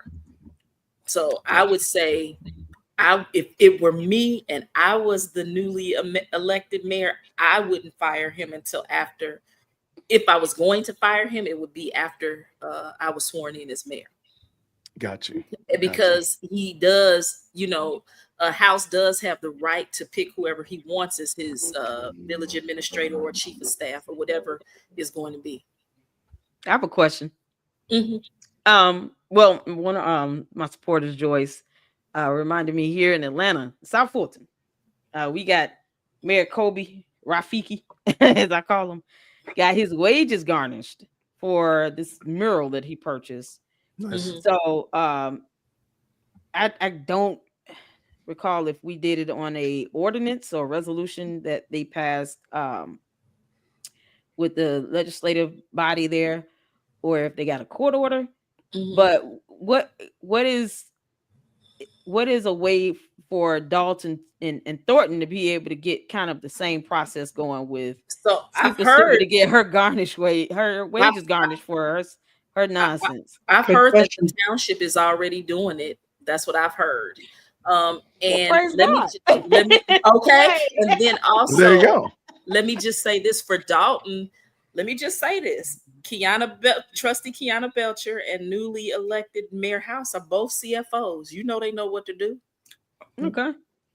Because that's been kind of, you talking about her, just the unquestionable spending and all of that,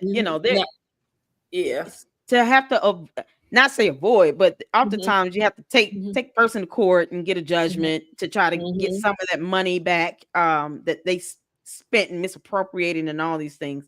But we here in South Fulton, we just garnished the guy's wages. Like, we locked him out, got his wages. We handled it, so I think that's the kind of concern is why isn't this stuff happening? And let me jump in there. Happening up there. So let me jump in here too, real quick. One of the things is here in Georgia, we have, in Illinois, they have what's called a strong mayor system, where the mayor is, I hate to be like the bully in the china shop. The mayor can do a lot. Whereas here in Georgia, we have a strong city council and such of that nature. That's why the city council couldn't lock the man out of his office and all that kind of stuff. That's why the mayor of Jonesboro, the woman that's having a problem in Jonesboro, that's why she was ready to quit, because she knew that she wasn't going to be able to fight the council because they're stronger than her. They're the bullies on the block, versus in Illinois, the mayor or the governor is the bully in that respect. To a certain degree, because some things are done different. If you're home rule, or if you're a village or a city or you know what I mean? But another thing, I'll say this: there are things that are happening, and it's been my frustration, but it's a lot better. That's one of the reasons why I do try to do lives, or when people ask me to, if depending on who it is, of course. There are a lot of things that are being done. It's just not going to be on social media. It's just not. Like, let's say, for instance, when Jason won on April 1st, we kind of just locked down the campaign office, and it was just us. You know what I mean? Some things you can't be on social media like that. I know people, we've allowed people into our business. We put it out there. So a lot of times I personally feel like we do owe people some explanations and things of that nature. But it's a lot of things that go on behind the scenes that nobody knows about. Like, they'll say, why didn't they do this, or why didn't they do that? Well, it's being done. I mean, some things I've done myself. We are on it. I mean, as far as anything that Mayor House is going to need, I speak to him. I'm wheeling and dealing, trying to get it done. I was in the fire service in Dalton for a lot of years, working as Pete McCain's executive assistant. So, we know what needs to be done. Sherry, I have a question. I'm sorry. Go ahead. No, Sherry, I just have one question. Are you responsible for them stealing that fire truck? Listen, you know what? Tiffany made such a big deal out of that it was not a big deal. People wanted to make a big deal. It was nothing. It wasn't stolen. It was around the corner. Right. That was just. And her goons. I would be laughing. I would be laughing. And I know all of those guys because I work with all of those guys. I know. I ain't gonna lie. I would have been in the office cracking up. Oh, okay. Another question. What's going on with Keith McChicken Nugget? Keith Price. I call him Keith McChicken Nugget. You know what? I don't like him at all. I just want to make that. That's another one. I'm hoping that he will go away once this new administration takes over. I haven't said much about him because I've had my own thing. I had him on paper. Yep. He was the reason that the Alphabet Boys came to my house Valentine's Day of 2024 because he threatened me online. And a guy that Hannibal did a story on it, and a guy from Colorado was in the chat, and it just totally pissed him off. He was calling state reps and everything in Illinois going, how can you guys let a person that works for the government threaten people, because everybody was sending it to me because I didn't see it. And it was a text, just in the comments, it was basically saying, I'll unalive your family. The audacity. The devil is a liar. Girl, listen. What? Yeah. And and I was laughing because I was actually on the phone with my former boss in Dalton, and we were laughing and talking, and I was like, and I turned around. I turned around, and my blinds were kind of, and I saw this charcoal gray SUV sitting in front of my house with black tinted windows, and I'm like, who is that? And then we both said, it's probably the feds. Ha ha ha ha. And I didn't see them get out of the truck or anything. And next thing you know, they didn't ring the bell. They knocked on the door. I opened the door, 2 agents with their badges out. Don't talk to them. Tell them to go away. Don't talk. Listen, I was like, come on. Look, I was like, come on in. You want some coffee? It's a mistake, man. Don't do it. Listen. Wow. I've heard this story, but every time I hear it, it's crazy. Wow. Email me, please, so I can do a video on that. I want to do a video on that because why is he still employed then? I don't know. You remember when he cursed out Gonzalez at the meeting? I mean, the thing that happened with Carmen Carlisle, just everything. All of that Jesus. And employees that work for the Village of Dalton, people don't understand when people say everybody should have did this or did that.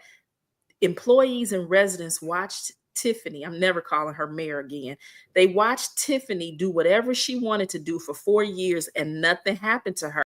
So they all feel like, You know what I'm saying? They all feel like, well, nothing's going to happen to her. So they were afraid. And then we got so many people that are suffering from Stockholm syndrome and they don't even know it. But he's choosing to still sit here. Yeah. Even after all of this and support, which I can't give him any grace for. I refuse to give him any grace because of his attitude, his mentality, the things that he says and does, and his behavior. I refuse to give him any grace. I feel like if he gets charged and goes to prison with her, so be it. Goodbye. No, absolutely.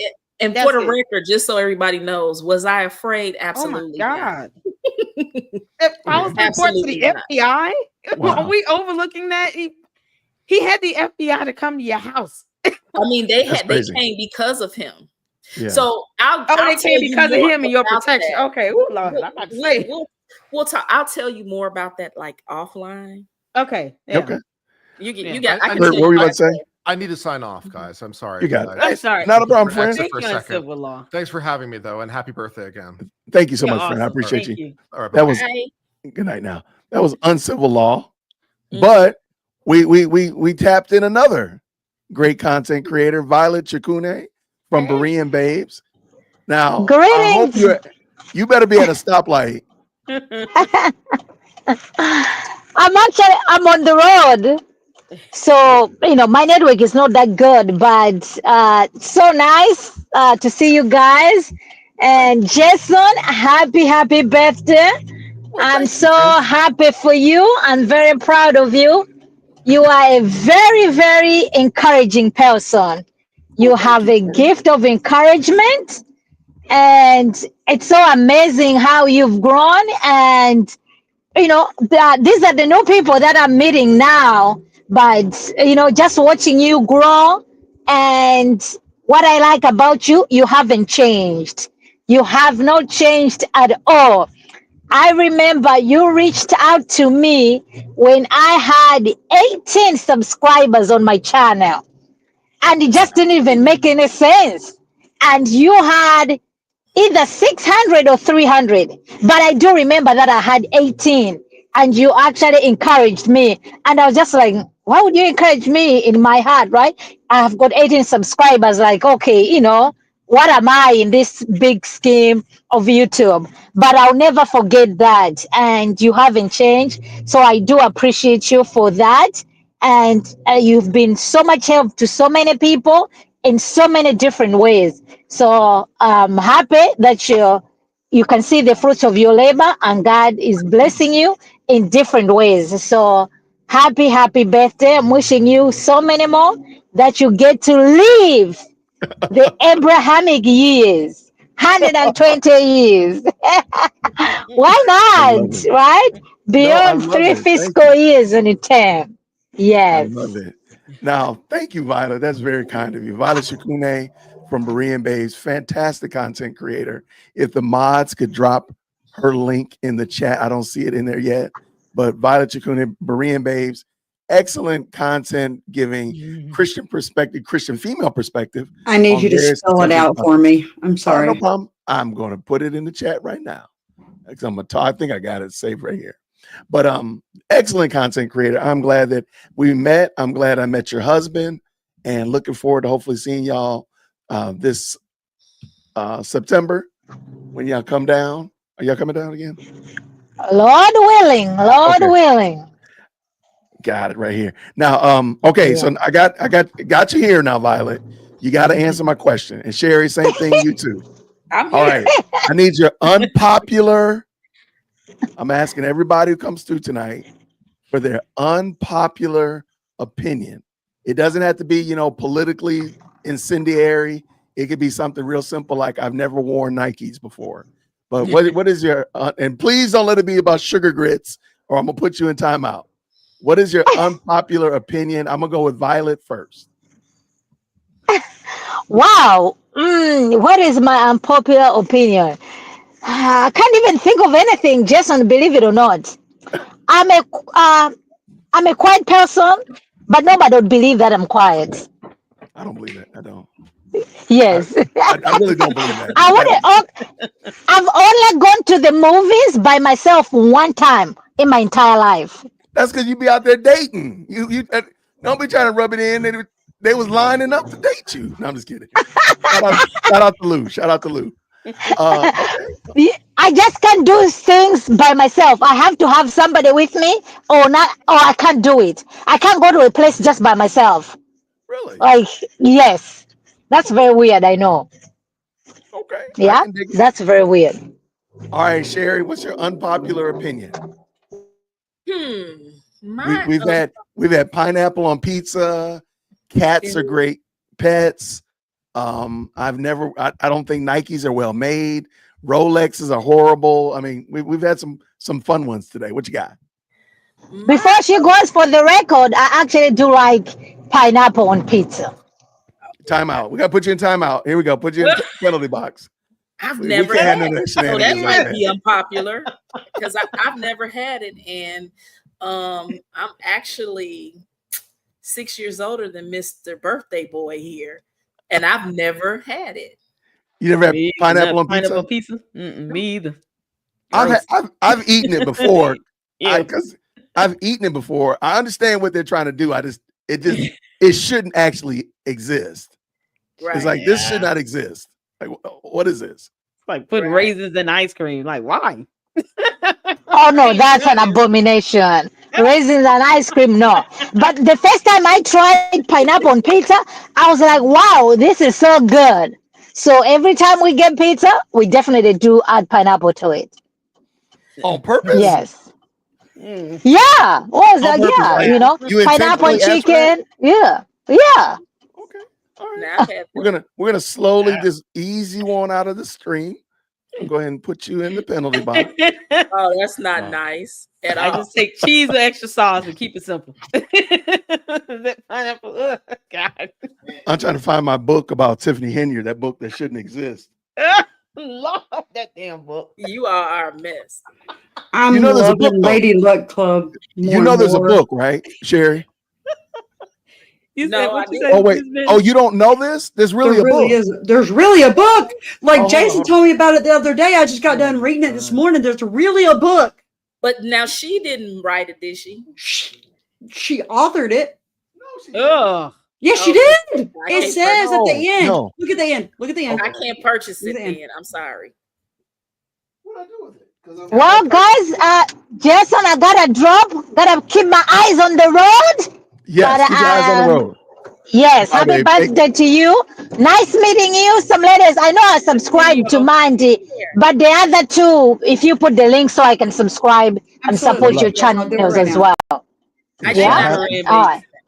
No, All right. God bless you guys. Bless you now. Take care, friend. Thank you. Okay, go ahead. Hold on one second. While y'all talk, y'all shoot it out while I get this book. This book? Oh, Now, God, my I can't even most put those words in unpopular my brain. opinion for me is people. I love tiny homes. I wish I could just live in a tiny home. That's not unpopular. That's unpopular. Nice. People don't want to do. They look at me like I'm Are crazy. you kidding? Man, I mean, I wouldn't want to be climbing up in a loft. I would have to have a bedroom downstairs. But listen, 350 to 400 square feet. Yep, I can people do that. are making tiny homes, converting trailers now into homes because it's cheaper and they get to control the home, the property more and less property taxes. It's just cheaper to live. Yeah, less is more for me. I don't even know if it's about the cheapness. It's about peace. Yes.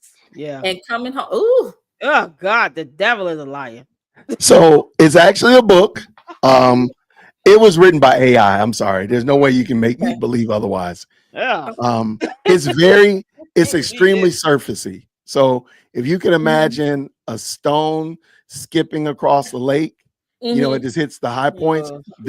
This is a plane flying over the lake. So it don't even touch the meat of the subject at all. So I don't fully understand. A subscriber, by the way, and I forgot. So a subscriber told me about it and said, Jason, I know you like to. Matter of fact, no, I don't see you in the chat. She said, Jason, you might want to read this. And because I always say they're going to write college courses about certain people. Like I believe they're going to write a college course about Fonnie Willis. So I had a young lady. She is a professor, and I was like, what is this? I saw me on screen looking like a monster, and she was like, we use you guys, in our classes. And I was like, well, couldn't you have gotten a better picture of me? I mean, No, so I'm always joking about it. Well, lo and behold, somebody actually wrote a book, but it is extremely surfacey. Oh my gosh. Matter of fact, I joke about it in my review. They only mentioned 3 people's names in the book. 3 people in the Dalton Thornton saga. Who do you think their names are? Let's it would be her, maybe Tiffany. Bingo. Her boyfriend. No. Keith. Friedman? Michael. Jason. Miss Jason. Potato Head. Kiana. I promise you're not going to guess the last one. You had to watch the review. The last one, there's no way you're going to guess it because you're going to be like, what the heck? They only mentioned 3 names in the whole. Regina Waldrop. No. Lori Lightfoot. You said super stupid. Who else? So far? Jason House. Jason House. And Donald Trump. Donald Trump. That's what I'm saying. I told you that you're not going to guess these. Yeah. The book is horribly written. I do not recommend it at all. Matter of fact, somebody asked for it, and I'm going to send it off in the mail tomorrow. But I'm going to just send it to them because I'm like, there's no reason for you to buy it. I mean, it is what it is. But they wrote a book. Somebody wrote a book. Is it $3? That's the only way I might buy it. No, you don't even want that. I wouldn't even that spend $3. Go get you a grande half calf with an extra shot. Go on and get your Starbucks drink or your my veggie citrus tea. I'll get that. There you go. Mike said Cassandra wrote it. Oh my God, 2.0. Stop. Look, y'all start. 4%. 4%. She only wrote 4% of it. Wait a minute. You say 4%. Tiffany would say 4%. 4%. Well, Tiffany can only say 1%. She only got 1% of the vote. Oh my God. Hey, look, it might be a little less than that. I'm thinking you guys need to don't count those mail-in ballots, those 22 mail-in ballots. And then that one vote that everybody was talking about. I believe that's if it gives you, maybe they gave her the option to vote outside of her precinct because she didn't want to be there because people were looking for her. So they probably let her vote in another precinct. That's probably what that was. Other than the feds, who's looking for her? I'm still going to give her the 193 because there's no way that 193, you're not going to make it any. I mean, there's no way you can make it better. Even if you round up. Oh, yeah, it's still laughable either way. It is only going to be 200. If you average it out, it's 11 people per town, but 11.3 is that because I think maybe some of the people who lived in Dalton who voted for her might have voted for her. Because you got to think some towns in the township don't even have the whole town isn't a part of the township. So there's a couple of towns that it's only a couple blocks that are part of the township. So it's not like people think we have that here in Atlanta. I didn't know that y'all had that there. I thought all of the town was in the township, but you're saying no. So wow. Like I want to say like Homewood. Homewood is a pretty big city. It's not a lot of Homewood is a part of the township. My son lives in Homewood. But it's not wow. It's not the whole town isn't. And Phoenix might have 1,400 people in the town, period. And I don't think the entire town of Phoenix is a part of the township. Just hold up that book. Who's the author on that book and the publisher? Jason. Jason. Is that? It's so bad. It's not name, man. Right. It sounds like a fake name, but it's bad. and I'm not trying to turn this into like this is how bad it is. They give at the end of the book, the author gives key figures that are in the Dalton Thornton saga, and key figures. So if I say key figures, I'm thinking again, all of y'all were naming names, right? The only people they mention is Jason House. no Kiana, no Steve, Ed Steves, no Chris Gonzalez, nobody else, no Lacey, no Keith Price, nobody. What's the Jason. meat? What is the meat of the book, though? What I mean, is it? What are they? Were there any big questions about something like you had when you read it? What I really believe this person did, I'm sorry, I've never read something and said to myself, this was written by AI. Okay. By page 10, I'm like, this was written by AI. What I think they did was they took a lot of articles, a lot of blogs about and names, and dumped them into Chat GPT or an AI writer and just ask it to punch it out, because the topics are so surfacey. You're like, where's the scandals? There's nothing about Vegas in here. There's nothing about the Tahoes. You don't hear, there's nothing about the ice rink.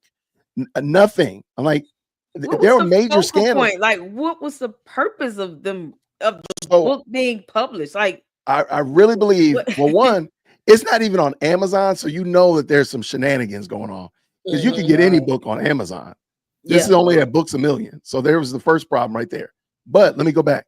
I really believe that this person just wanted to stake their claim because they know that somebody is writing a real treatise on this woman. You know what it's like? It's like a 119-page introduction. So like I said, every chapter you're like, oh, every chapter you're like, oh, this is an introduction to the meat, to the real stuff. And so you read the first chapter, like, okay, all right, here come the meat, right? Okay.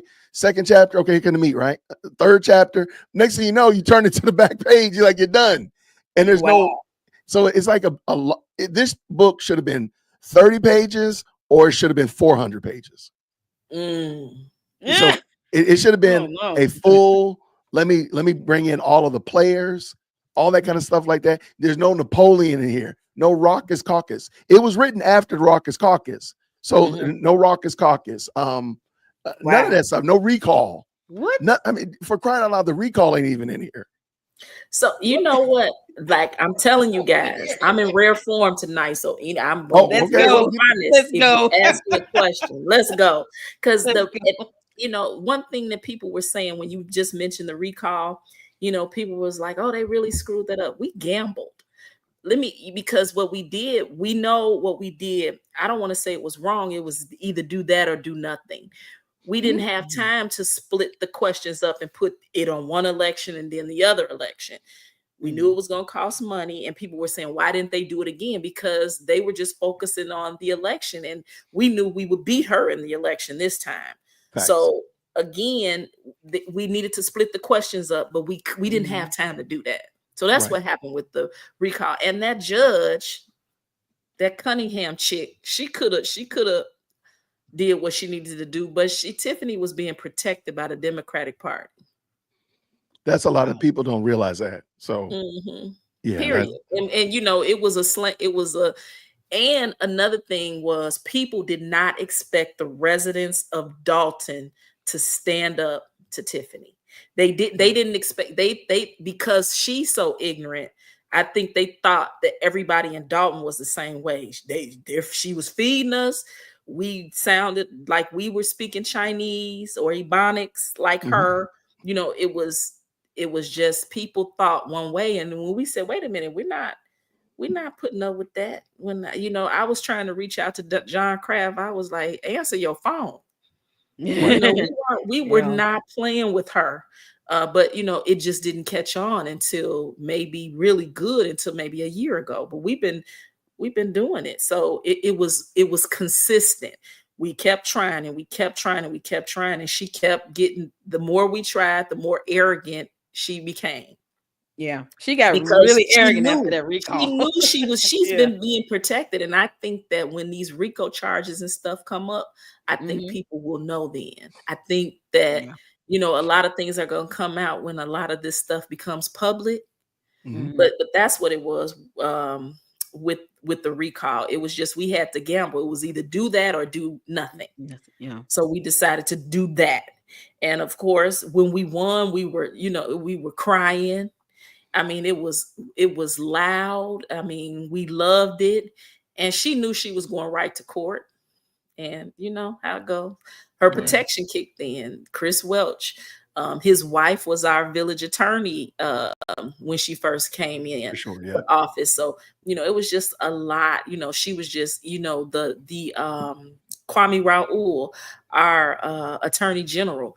I mean, in what lifetime do you have over 300 unanswered FOIAs? And nothing happened. Exactly. That is that not the craziest thing that's ever? Absolutely absurd. And they're It's unapologetic about it. So when I hear people complaining about what Trump did, I'm like, okay, yeah, but look at this local business that we got going on. We got a whole Democratic attorney general that has basically said F this small town, because it is a small town. Well, it's a small town, but you and Thornton are Thornton is the largest township. Now, granted, you don't see it as a political block, but that is a large political block. Well, there, and she has influence in that. But go ahead. Well, let me just say this. For what the town, people don't understand what the township is. They didn't. I watched people all over the place. They had no clue. As the township is basically a big public aid office, and I don't mean it in a negative way. People. We're going to do this. We're going to bring businesses. The township has nothing to do with bringing businesses to the village of Dalton or to any town in the township. That is not what it's for. And then a lot of the things that Tiffany said that she was doing within the township, it was being done when Frank Zuccarelli was the township supervisor. It was nothing different. I've never used resources from the township.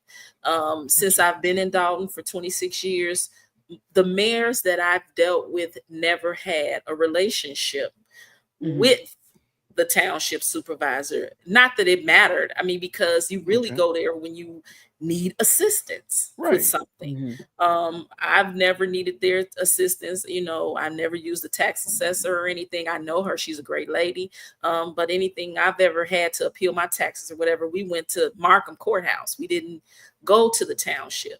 I never used her for anything, for assistance, for funerals, and they don't pay for your whole funeral. And anything is good. So that's not what I'm saying. I'm just saying, she would lead you to believe that they pay for any and everybody that comes in. Yeah, that's not how it works nowhere. It doesn't. There are a lot of, you have to, it's like filling out an application for something. And they have strict guidelines for that stuff. And she's not, and just like even with when she did this full live on her personal Facebook page saying she was giving away $1 million.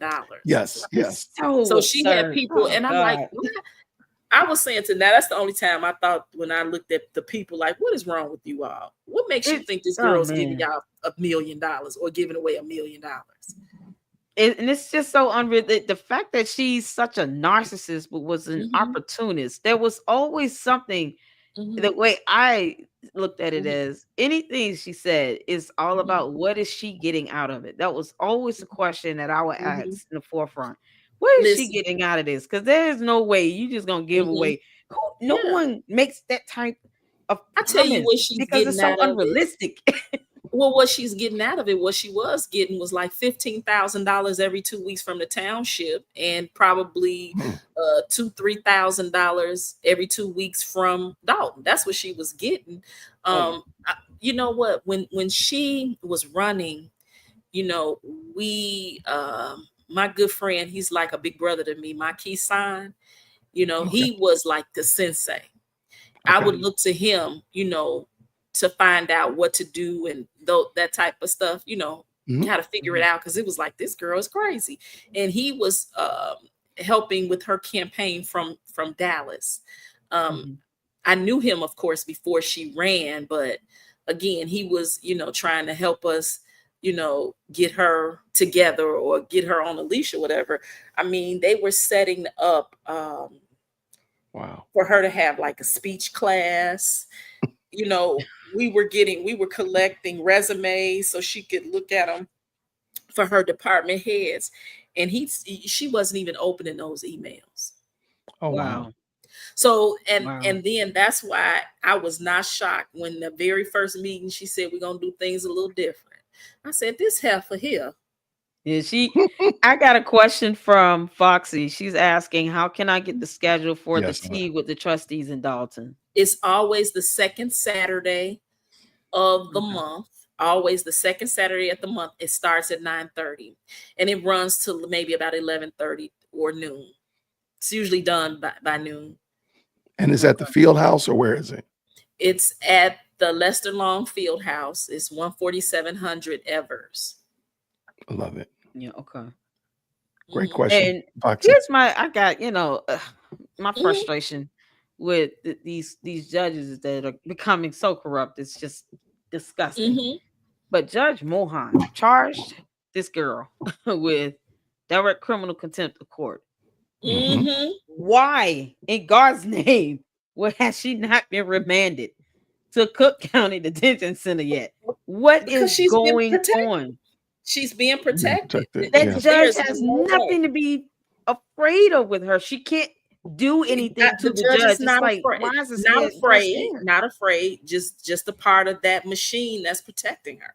Right. It's not Tiffany that's protecting Tiffany. It's somebody outside of Tiffany. Yeah. And I mean, I think what happened with her is it was a big plan. We don't know the exact plan right now. But again, like I said, I think a lot of that stuff will come out. But I think what happened was they had a plan. They didn't know she was going to be as ignorant and flagrant and flamboyant with what she was doing. And she just went rogue. And everybody is like, okay, what is she doing? Right. I mean, she has ruined a lot of lives. She has. And she has ruined a lot of political careers. And I'm gonna tell you, she will be the catalyst for this downfall of Illinois politics. We've always had bad politicians. They say, local government has always been ignored. We only care about what the president is doing. And again, until right now, the stuff that Trump is doing, I don't even think people really thought about that, because now it's like even. It's like we're getting screwed either way you look at it in Illinois, because Trump also hates our governor, and he's irritated me too. Pearhead has gotten on my nerves. Yeah, I don't, and I've spoken to him before. I was in rooms with him a few times, and I know the last time we were in the room together and Tiffany showed up, he was like, ugh. The look on his face, it was like, why is she here? But even before she was elected and he was running for governor, I went to a small gathering that they had for him. And I was able to ask him a couple of questions. He knew what was going on with our water bill. So I didn't even have to say, so he knew, I knew he knew something about Illinois. And he asked me what I would like to see from him. And I just said, Dalton needs Big Brother. We need Big Brother. Yeah. We need people to, hold these people accountable. Right. And that's, basically that's what we talked about. It was a while ago, so I can't really just remember everything that we talked about, but that was the big thing for me. You got to hold these people accountable. Yeah. And the power of the state legislation would have helped, like having some state legislation passed to kind of enforce some of these things, her being in those two positions at the same time. God, well, they're compatible. You can hold a position if one is part-time and one is full-time. The supervisor's position is full-time. The mayor of Dalton's position is part-time. I personally think that the mayor of Dalton should be full-time. Yeah. They need to that's not my call. Yeah. That's not my call. I was a little surprised how many part-time mayor positions there are around the United States. Like there's a lot of them that seem to be. Now I can understand for the size of some of them when you got 4,000 residents. Okay, that does kind of make sense. But other instances, it seems like you would want them to be much more engaged, and part-time just isn't it. So I totally get it. Yeah. And it's at least a term or two. But I think that I think we have a solid board now, and they are very transparent. They used to film tea with the trustees, but there were some residents who weren't comfortable with that, and I get it. you know, because it had gotten to the point where people were being harassed. You know, Mhm. you're talking about people, you're putting them out there, you know. Then it was a time where people had concerns, and then if it was filmed, here comes Tiffany, you know, harassing them because of they voiced their opinion, or, you know, expressed their concerns about something. And I think that's the worst part is it's just the bullying and the intimidation and the threatening behavior. Mhm. Kind of, force many of you to have to go out and Mhm. like, you know what, we just go to these YouTubers over here because we're not gonna Mhm. sit here and just, be silent And we, and I keep this appreciate, under like, when wraps. people kept calling themselves outsiders. For me, I never thought of the YouTube community as outsiders. Now, I we did appreciate have that. some, I still get that. but most of Appreciate us, that. I think some people are kind of, they go with it and they run with it, but that's not true. The people in Dalton aren't saying that, because I look at people and then they'll start a sentence or comment or a post off with, as an outsider. No, we don't look at it that way. Now, when people start to tell us what to do when they haven't asked us, have we done it? Right. Or they're saying the wrong thing and they don't know what they're talking about. Mhm. You know, I'm into letting people know Right. nicely, kindly, if you want to say. I'm not trying to be mean to anybody, because look, when I was doing this by myself, in my opinion, I was like, oh Lord, this is a lot of work. I welcomed. I mean, Mhm. I went out looking for content creators and YouTubers. So how could I call them outsiders? Now, I still like, get that. I'll be honest with you. I still get that to this very day. but real Where Dalton residents they don't claim to get be it. Dalton, they claim to be Dalton Thornton residents, and they are Don't like, want "You me don't at even no live church. here. You're in Atlanta. I know where I live. Thank you Don't for look. Yeah, I'm reminding aware. me." But I'm I aware of still my get that. residence. I know Yeah. I'm aware of where I live. Thank you. Listen, don't worry I about don't. it, I still get it. So because that's why I again, say I they haven't appreciate done. you saying it. Yeah. And the same people who do that are half the people who have not done anything, because if Anything at they all. had Yep. done something, they would appreciate you. I love it. Well I said. love it. Thank It's you the so truth. much. Yeah, because we do need to hear that. It's the Because truth. And we get. I still get, and it's like I'm not going to defend my mhm, reporting and listen, research when I'm getting mhm, emails. You have no idea how bad she's hurt us. You have no mhm, idea how much money I've lost. You have no idea how much I'm paying in property taxes. You have no mhm. idea of what my family and I are going through, how we're struggling. The $500 tickets. That was We more just, prominent to me. Just those things are yeah, what keeps us motivated in reporting yeah. on this. Okay, a tea Absolutely. with the trustees, we don't film it, but we had a healing person there for the trauma that we have gone through. And Yeah. we learned then. I mean, I get it. So I wasn't really Mhm. even shocked when she said that the people that have invested their time in helping us, you guys are traumatized too. You might not Mhm. even know it, but Yeah. you're invested, and then you're traumatized because you've spent so much time being invested in going, well, why is this not happening? Or what? Mhm. Or Right. you feel bad for people in the village of Dalton, and Right. all it. But let me just say this: all of the people in Dalton are not starving. We are not all Mhm. broke. Listen, my husband is in the garage right now playing with his toys. Bless his You know what heart. I'm saying? We Right. not starving. If we Right. want to make some oxtails tonight, we can. We don't need her food baskets. Everybody doesn't need Right. her food baskets. Exactly. I But not just. that's the image that her and Cornmeal tried to portray.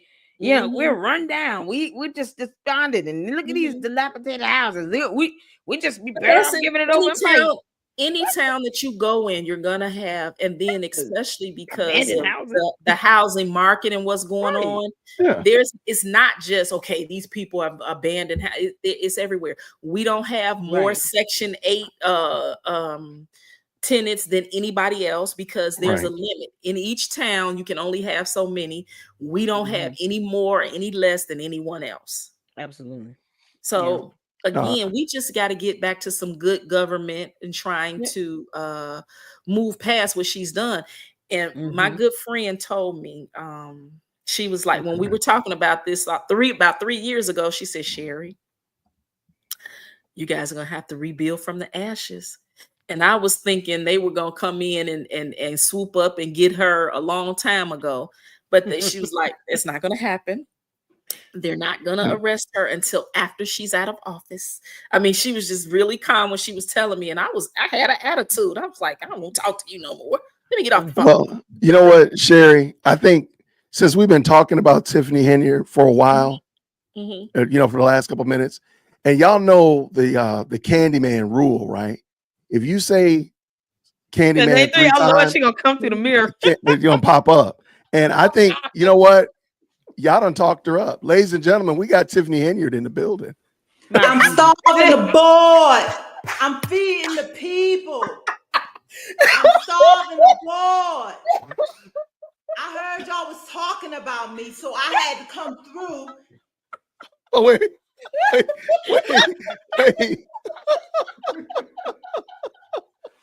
I heard y'all was talking about me, so I had to come through. Let me educate you about some things.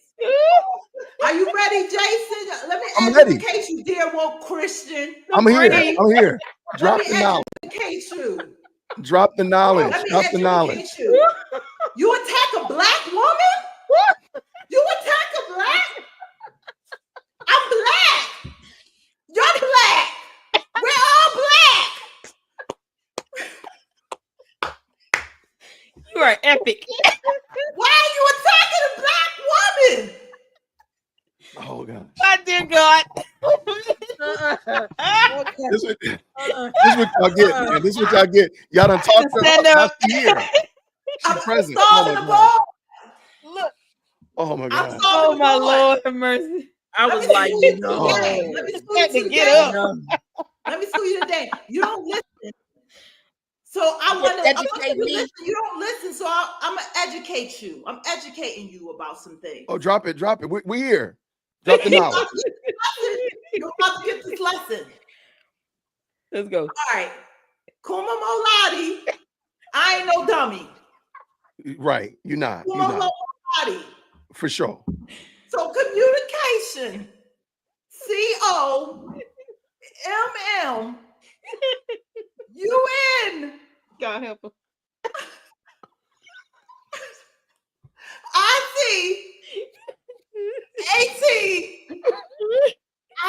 INOS. Communication. Hold on. We need to take a station break because there's people dying. We got people dying on the set. We got to take a station break. We were not prepared for this. Wait a minute. Let me educate you. No, not the eyelashes. Let me educate you. My Lord. No. Oh, why did you do this? I'm starving the board. I had to stand up, Lord. Okay. I'm starving the board. Jesus. I don't even know where to go. Stop the grandstanding. Oh gosh. Oh gosh. But what about did you ever find, thank you so much, former Mayor Henyard. Former We mayor. appreciate. I'm winning in the landslide. Oh. This ain't over. This ain't over. But you only got 193 votes. I got supporters. Hashtag stand with Tiff. Oh. Hashtag stand with Tiff. Ooh. If you know, like I know, stop the grandstanding. Look at that ring. Stop the grandstanding. Can you show us that ring though? That ring is really, whoa, that is. Is that the ring pop? Is that the purple ring pop? The grape ring pop? Let me let you zoom that in a little bit. Let me let you zoom that in. You thought it was no accountability. You got Lori Light for coming after me, but I'm feeding the people. I'm making sure everybody got ring pops. Is that like 18 karat? She got 3 of them. Wait a minute.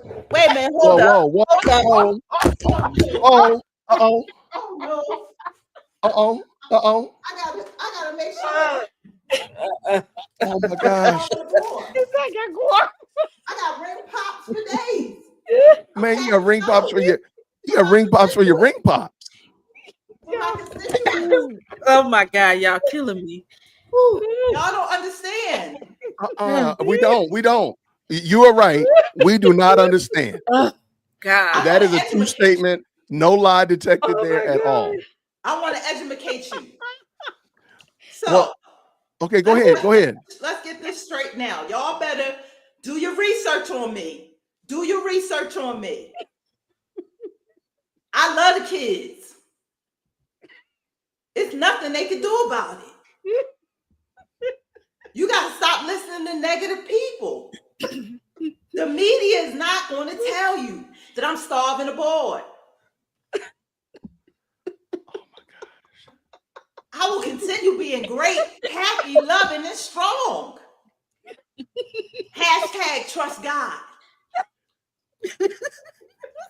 What about hashtag I stand with Tiff? Hashtag I stand with Tiff. I said that. Oh, you did? My bad. Hashtag lead with love. Wow. It's the book in the original version.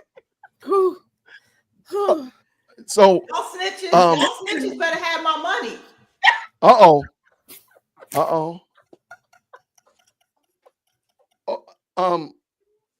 Okay, well, Super Mayor, I'm honored. Super Mayor, I'm honored for you to come by my birthday stream. Super Mayor came Mayor here to say happy birthday to dear woke Christian. Super Mayor. All of us flew here. Right. But you grew here. I laid an egg and hatched it. I drove a Tahoe to get here. No. Oh no. From Vegas to Go ahead. From Vegas to where did I come from? You know the words. Vegas to Chicago. Vegas to Chicago. That's right. You know the words. West Side. I'm here to educate y'all. So the media Super Mayor, I know that on this weekend you're giving out Easter boxes. Is that okay? That's what the media got right. That's the one thing. Right, the media got it right. So I was only wondering if people are not able to get there to the location to get the food boxes, are you going to be using drones to deliver them, or how will you be delivering if people are not able to come get the food boxes? They can come and get it through the drones. They can get it through the Tahoe. They can get it in the empty parking lot. I got plenty of room. Car wash. What about the car wash? Will you be holding court at the car wash? On top of the car wash. What's that? Car wash. I'm getting the rent now together. So I know that you and Kamal moved out of the house on Harvard, and you guys are completely out of there. Where are you guys now? Well, see, now I got to educate you because you don't understand. The media not going to tell you. You got to do your research on me. You got to do your research. Where would we board? So we got enough. Where would we be, if you don't mind? Where could we do our research on you? You saw the podcast. Oh, that's right. You saw the podcast. Do the research. Was it Tiff scream or speak to something? Tiff shout. Hashtag stand with Tiff. Hashtag stand with Tiff. Hashtag I stands with Tiff. Hashtag I am Tiff. Hashtag I'm standing with Tiff. Hashtag you better stand with Tiff too. So how do you feel about residents putting money on your books in the near future? I think that you got to do your research. Because the media not going to tell you what's really going on. That man had a knife. They had weapons up in there. I had to jump in that fight. Oh my gosh. Yeah, I'm sorry. How's your head? Because I saw you hit it when your wig almost fell. Hard on that table too. It was First of all, let me explain something to you. You obviously didn't do your research.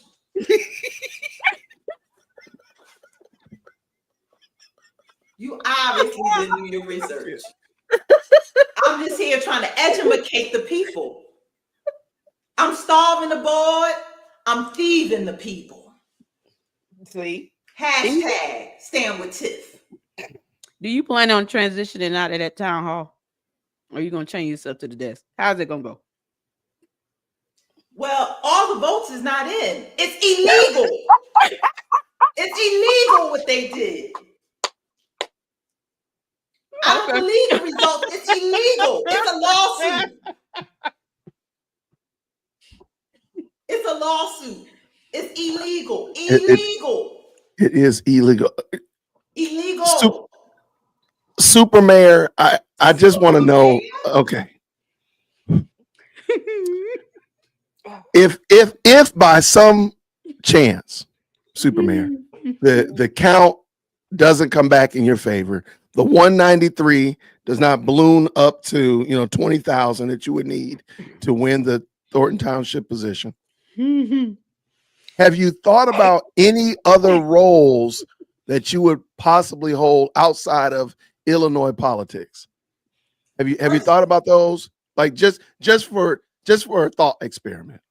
First of all, that's a lawsuit. Second of all, I love the kids. Third of all, it ain't over till it's over. To the fat lady sing. When is that gonna be? When is that gonna be? When the fat lady sing. I'm about to start singing, y'all. Uh-oh.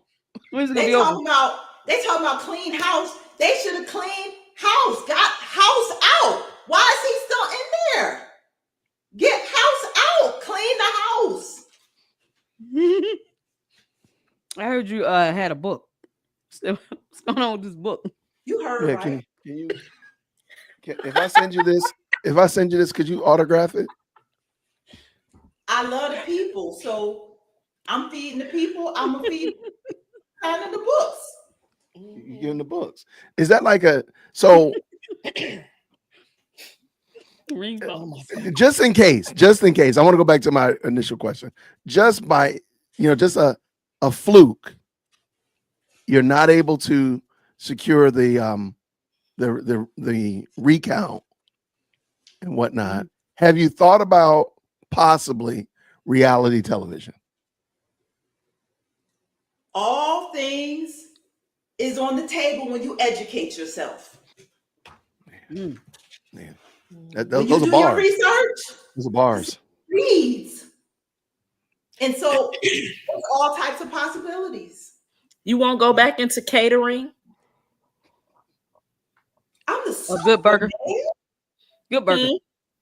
I'm the You used to cater without your truck, and make good burgers with sauce. We still making good burgers. We making moves. You see us over there in LA? We still making moves. Are you moving to LA? Maybe you guys could feed the prisoners instead of taking the food from Cooper's Hawk. I know that you've been feeding them food from like Cooper's Hawk, and they usually get just McDonald's. Maybe you could just give them good burgers out of your truck. See, y'all just need to stop. Get out your feelings, first of all. Get out your feelings. Okay. And stop being petty. Stop listening to the negative people. I love the people. I love the people. There's nothing you can do about it. Oh. No. A good little heart thing. Okay. Wow. So is it true that you might be moving to California? Is there any possibility of that? You gotta do your research. Oh, you gotta do your research. Victorville, here comes the super mayor. So let me ask you this. Continue being great. I know that much. Say it again. I'm gonna continue being great. I know that. Right. Got you. So we've been asking for like unpopular opinions today. Do you have an unpopular opinion, Tiffany Henry, that maybe we could you would share with us? Well, I'm not gonna say it's unpopular because I have all the support. The people support me. So it's not unpopular that I'm still the super mayor. Gotcha. For mayor? Oh, okay. Okay. Well, you right before the election, you dropped that very well curated album, or your mixtape. Have you thought about the next part of your evolution as a rapper? You can drop my beats now. I'm starving the board. I'm feeding the people. I'm starving the board. Where's my track? Where's my soundtrack? You know what? You are 100% correct. I think we need to have that ready. Where's my Will you soundtrack? be Cue the music. cue the music? Wow. Okay. I'm getting it ready. All But right, while I'm starving the board. that's happening, is there guys wanna anything be else petty. you want to tell the Dalton residents? Like maybe I apologize, or I'm sorry for how things worked out, Or how you feel about Crigley getting arrested? or there's that. I don't have no control over the people that's under me. They have their departments. I have mine. Oh, Okay. So if we bring this up, will you be like a cappella rapping? Will you be spitting the bars, or how's that working? You could just play it. I'm just gonna be here, right here. Oh, you're gonna be vibing. You know what? I think we're gonna let you just vibe it out while we listen. Pop it out. We're gonna watch you. We're gonna watch you vibe out. Y'all ready? I'm feeding the people. You all rise. Madam, Superman, Tiffany Hilliard. You're guilty. Your Honor, I thought he was. You're innocent until proven guilty. Innocent until proven guilty. Everybody stand up. I'm feeding the people and starving the politicians. They quick to judge what they don't know, but I'm just standing on business. Because my deeper complexion, I see the lack of protection and rejection from my own people, but I show perseverance. I'm starving the board. I'm feeding the people. They put me in office and treat me like it's illegal. To feed the people. To feed the people. I gave back to communities and I cleaned the streets up. I'm starving the poor. I'm feeding the people. They put me in office and treat me like it's illegal. To feed the people. To feed the people. To feed my people. Feed my people. From Vegas to Chicago, I rode around in Tahoe. 17 cities trying to own up to my title. I cook up in office, don't mention cooking with Tip. Ain't seen a politician yet who didn't do what I did. Stop me when I start lying. For 8 years I was not trusting. How you vote me for mayor and then act like you don't trust me. All these false allegations, they quick to make up a story, but I can't give them the power because only God can judge me. Only God can judge me. I'm starving the board. People. They put me in office and treat me like it's illegal. To feed the people. Mayor Hilliard, I gave back to communities and cleaned the streets up. Clean the streets up. I'm starving the board. Feeding the people. They put me in office. Put me in office. You act like it's illegal. Make up a story. Only God gets the glory. Who are you?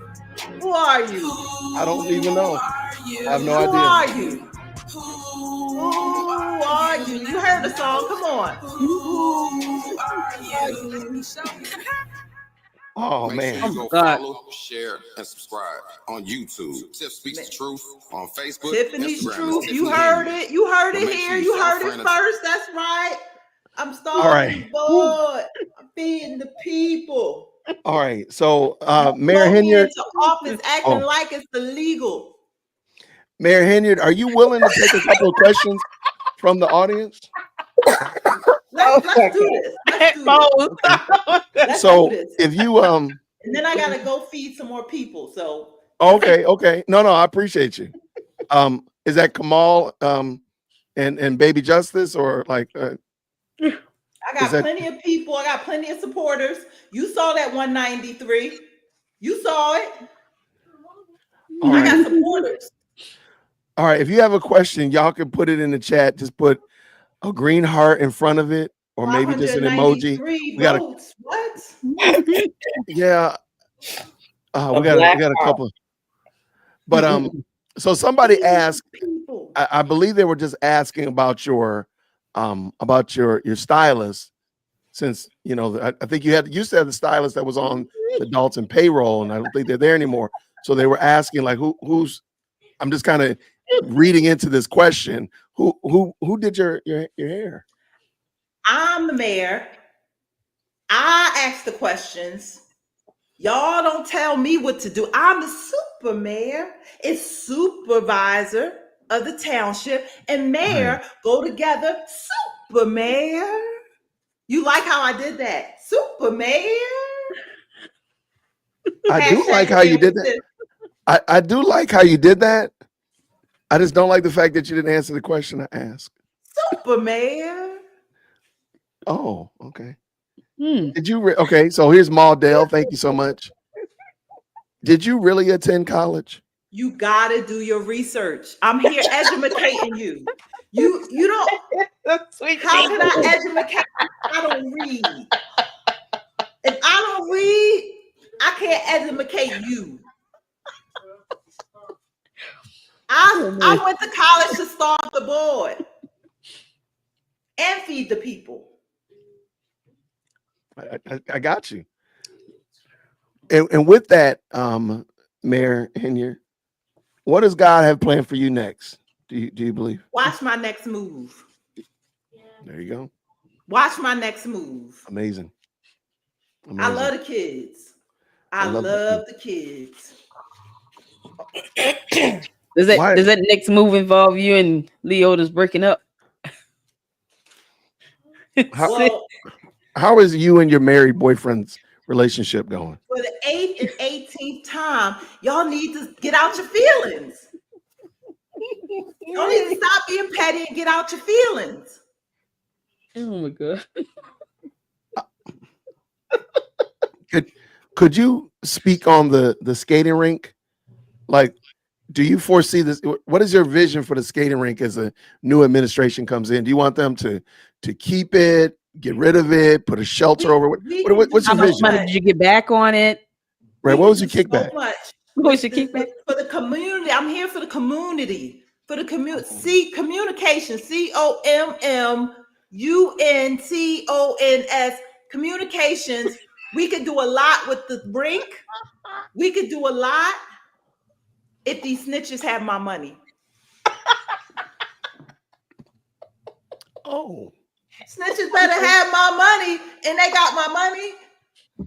The rink will be there, and the kids, I love the kids, and the kids will have someplace. Just have my money. Okay. All right. Can you say call the roll? Yeah. Could you say call the roll? Ooh. Okay. How do you feel about that's an improvement? Right. How do you feel about the ice rink now? Your fake ice rink now. Fake ice rink. The kids got someplace to go. The youth is my main focus. The youth is what I'm here for. The youth. It's all for the youth. What do you mean fake? The fakeness is the fake news. Fake news. Right. Okay. I'm here for the youth. It's all about the youth. Can you send evidence on those grants? It's all about the youth. What about the grants? $1.6 million grant you got? Where's that at?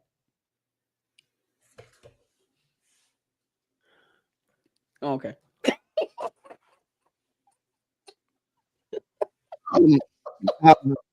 Mayor, could you tell us where do you see yourself? My cheekbones. I cannot.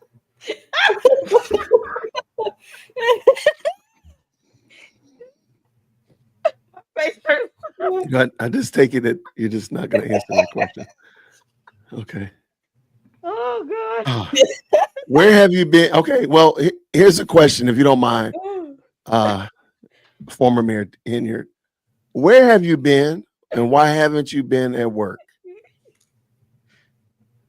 I'll let y'all in on a little secret. I have plant and a mole. Don't tell nobody. Her name is Cassie. I sent her in there. We was working behind the scenes trying to get her elected because then I can still continue my reign. Wow. But she went and said some stupid stuff, so it didn't work out. But I'm still the super mayor. You are. So since you are the super mayor, can you speak on the carat weight of those ring pops? I mean, diamonds. How many carats are those? Who paid for? You just need to stop being petty. I'm being petty. I'm sorry. And do your research. Stop listening to negative people because these is real, genuine candy pops. I got you. I'm sorry. I'll be mailing you some for your birthday. Okay. Shout out. I'm feeding the people. See, this goes to show you I'm feeding the people. You see that? We now see it. We saw it. So will you be doing any more snow plowing? And since it's summertime, do you like cut grass over the summer? How do you do that? Well, I got the youth that's going to come and help me. The youth will be there. And yeah, I'm the one that paved the roads and the alleyways.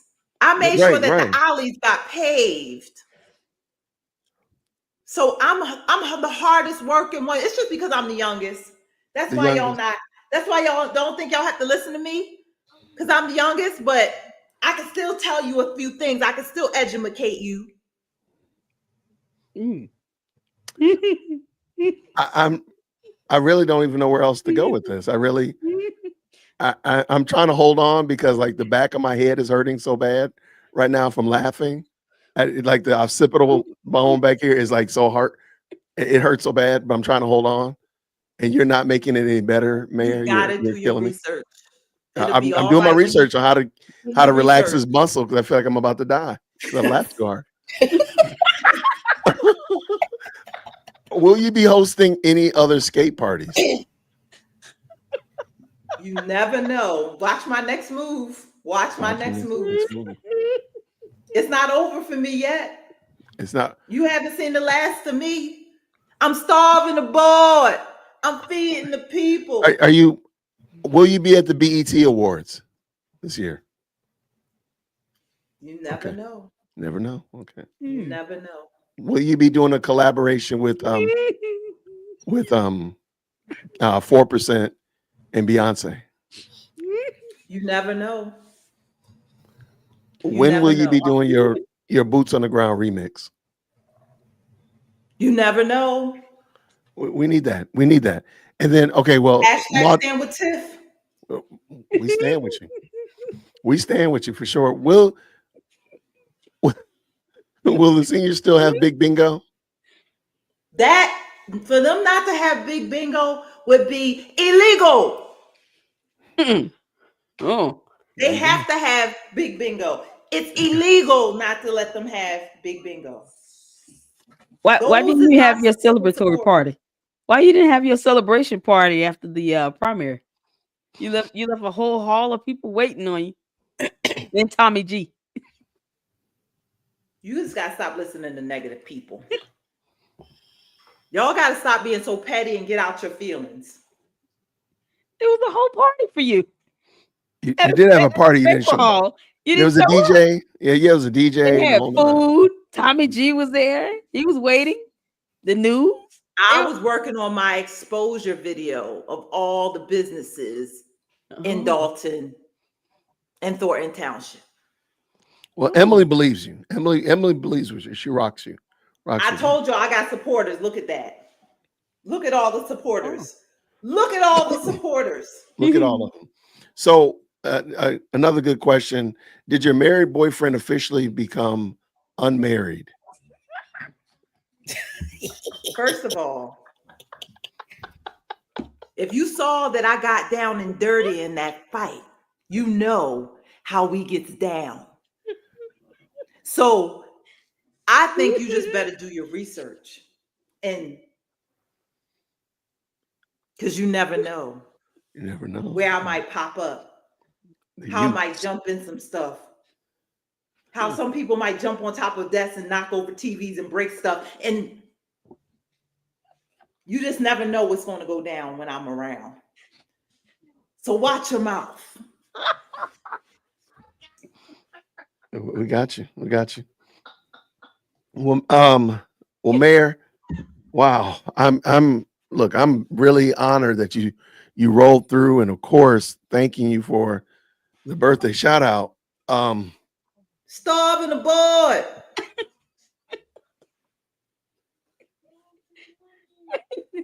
I don't even. Starving the board. I'm feeding the people. If you don't vote me back in, it's going to be illegal. Bar. Illegal. So I have a feeling you are going to chain yourself to the desk come May 1st or 5th. I'm locking everybody out. Oh no. Oh. It's You gonna be a changing the cool. I'm locks? locking everybody out like I did the first go round. I will change locks on y'all. So how you gonna get me out? Ooh. Can you please make sure the news media is there when you change those locks? We need that content. Would it be too much, former Please Mayor record it. Henyard?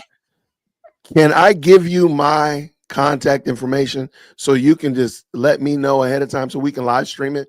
Yeah. That you're locking the you gates and change the locking locks. changing the locks, because you've already blessed me with the tires and the rims for my Hellcat, but I'm 100% certain if I can live stream you locking the doors to the village hall, The that's fake gonna get news, the real news, we all gonna be able to cover all that. the news. All the Let's news. do covered in Do that for your boy. Do that for All him. the Let's do media. it. As long as you guys don't come being petty, as long as you don't listen to negative people, as long as you watching my next move, as long as you hashtag standing with Tiff, as long as you hashtag trusting God, as long as you hashtagging Tiffany Henyard, as long as you voting me in, as long as you snitches having my money, we gonna do this.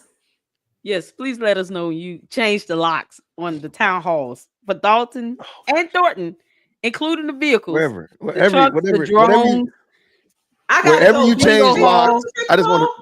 You What'd you chaining say? yourself to the desk? Let's go. Obadiah, he in the building. What? Hold on. Let me get my wig. Let me get my shoes. Hold on. I gotta go. Happy All right. birthday, dear woke Christian. I Thank gotta you so go. much. Wait a got minute. Hold on. Wait, I gotta jump in this fight. Hold on. They fighting again. Hold on.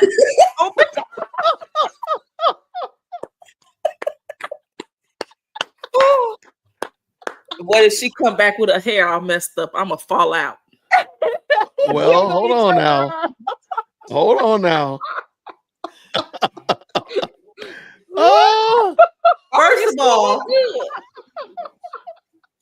of all,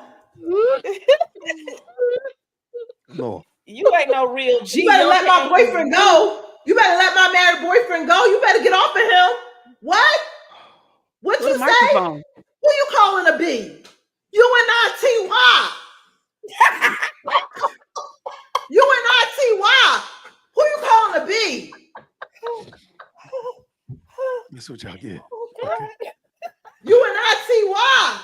Oh, a quick fight. West Side. Dalton. Hold on. Did you have a microphone? Wasn't there a gold microphone in your hand? I think you're missing the microphone. Let me get my wig together. Hold on. Huh. My goodness. My Lord.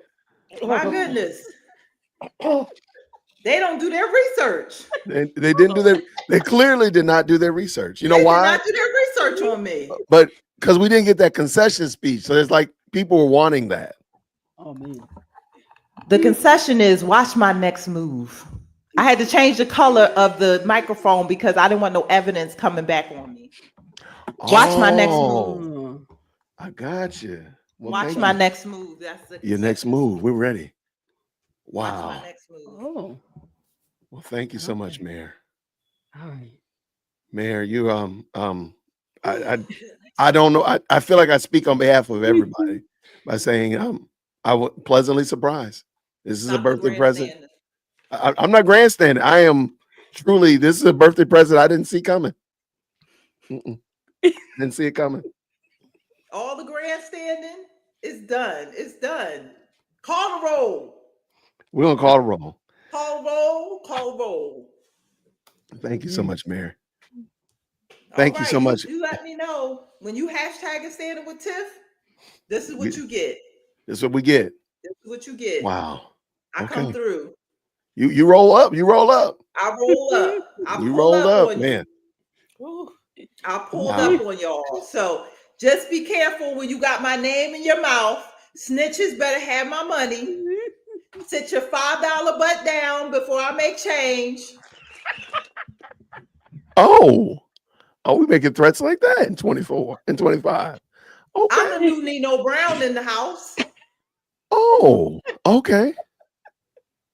So, all right, all right, y'all. Gotta stay positive and lead with love. All right, well, you lead now. All right. All right. Well, lead with love. Stay away from the false allegations. All these false allegations, I don't understand. It's illegal. It's illegal. Right. That's it's a like lawsuit. That's a bang, lawsuit. bang, bam, bam. Bam, bam, bam. Lawsuit. Bam, bam, bam.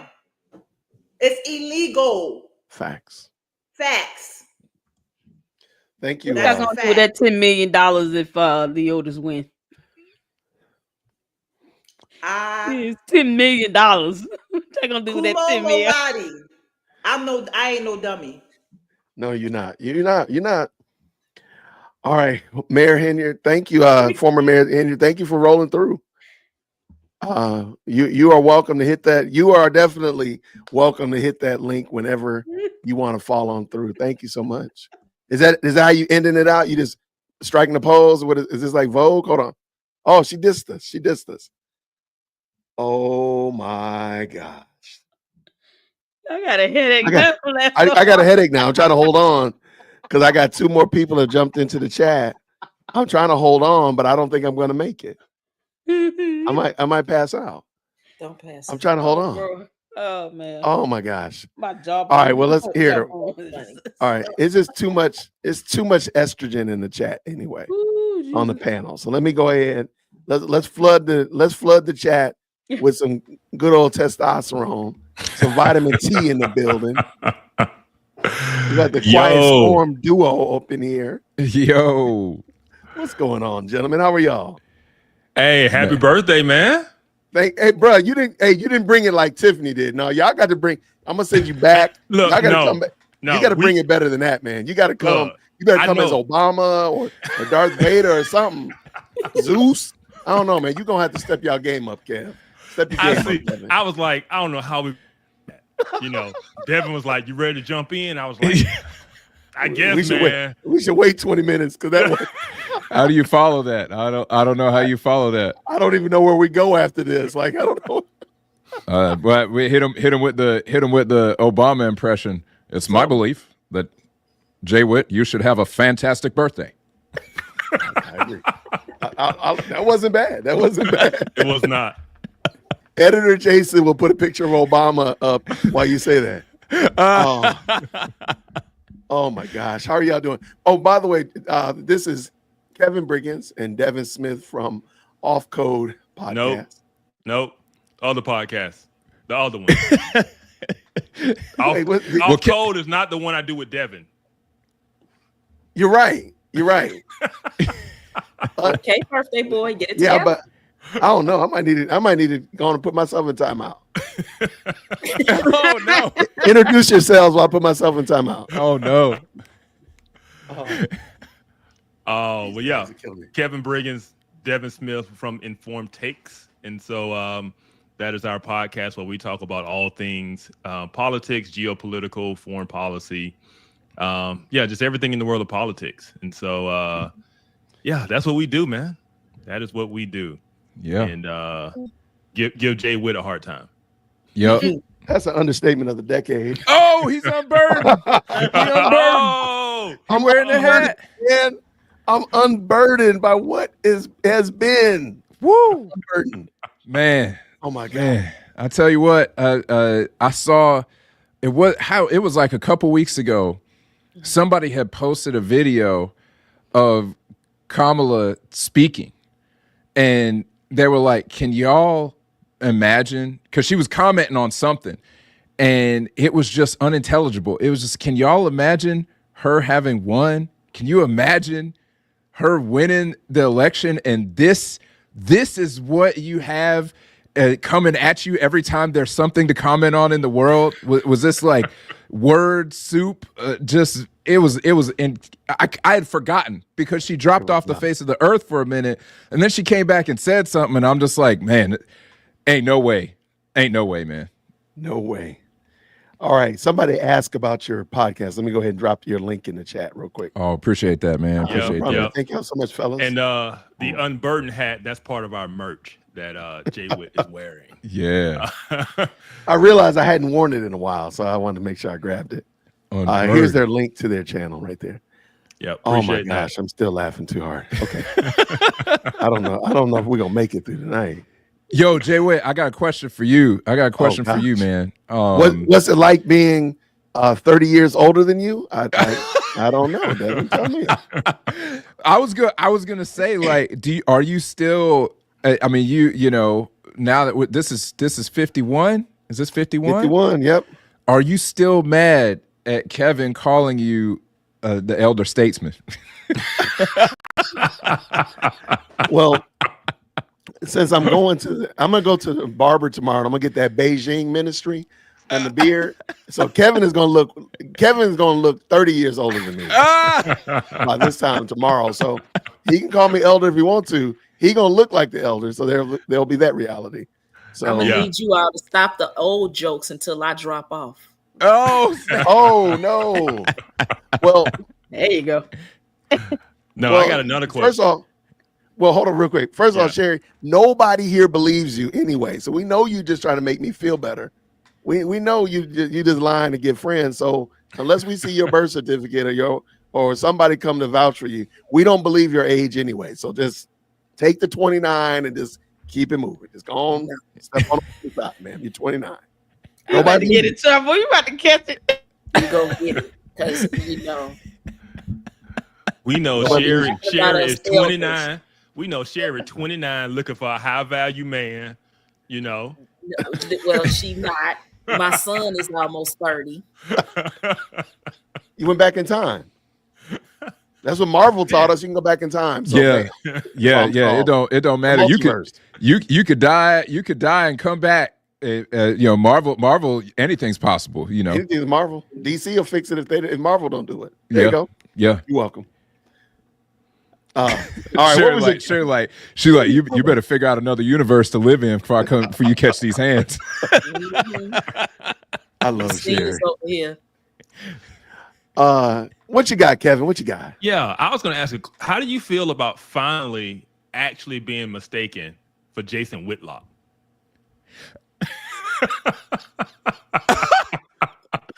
Did this happen though? Yeah. Oh, it happened. It happened. People have said that, but I don't know. I don't think people like distinctively look at me and think I'm Jason Whitlock, but they've said it because of our names. But go ahead. So somebody was trying to add us on a text message, and oh snap! Yeah, and they added the wrong Jason Witt. He did. Now it's very possible that young man was on this stream about an hour and a half ago. So I'll Virgil might be even watching, so he knows that you done burned him down. Yeah, he did. He was supposed to shoot me an email or text message and sent it to Jason Whitlock instead of Jason Whitaker. That's hilarious. Oh, well, then I know who you're talking about. Yeah. Oh my gosh. Well, I mean, it sounds like it's an honor, Jay. I mean, you know, okay, I'll take it. All right. So now my questions for you all.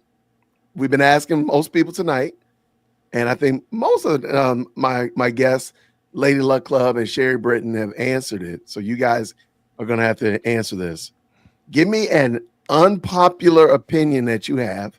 Again, it doesn't have to be political, incendiary. It could be something. Just what's the unpopular opinion that you hold that you just want to confess here at the front of the church? So come on up here and confess. I'm gonna let you go first, Kev. Wow, you got it.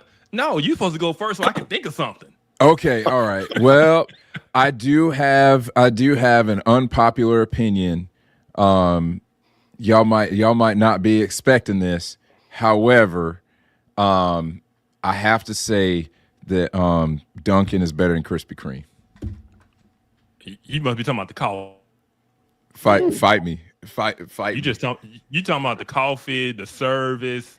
You talking about anything donuts. The donuts at Krispy Kreme are too sweet, so I can't agree with that. That's not. Thank you. That's what I'm talking about, Sherry. Fam. I'm sorry. Maybe I should have said that was my unpopular opinion versus I want to live in a tiny house. Okay. I'm just saying, man, give me that cake donut, man. Give me that cake donut and don't put all that dang sugar in that junk, man. Dang. Tell you ain't from the South. Yeah, that was a different one. I didn't actually see that one coming. I don't have a dog in the race. So, but okay. I'm just saying. I'll let you have it. What you got over there, Brig? Man, unpopular opinion. That's hard, man. I mean, I got some other ones that we got some others because I think I say most of mine on the podcast. So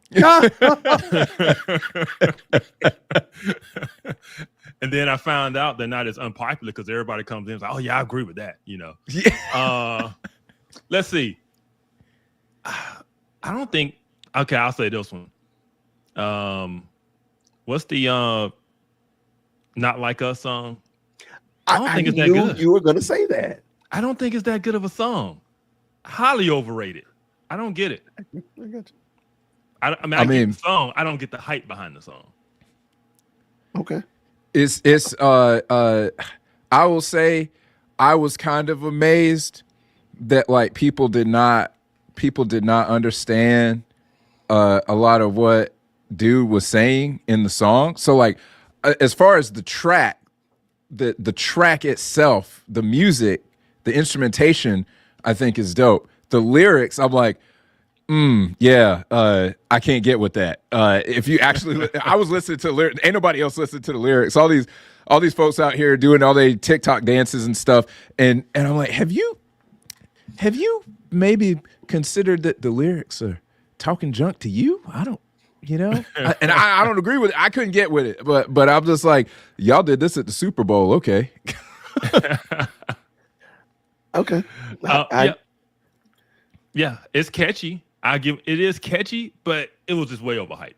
Way overhyped. Even the track. I got you. Okay. Okay, so I will say on that, another unpopular opinion.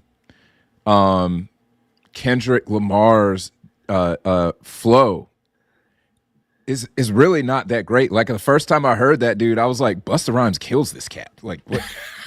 Who is this dude? His lyrics, I'll give him. He's very clever, but I couldn't listen to this dude for an hour. Get out of here. I will say this, and I said it earlier. We reached peak musical efficiency in about the 2010s.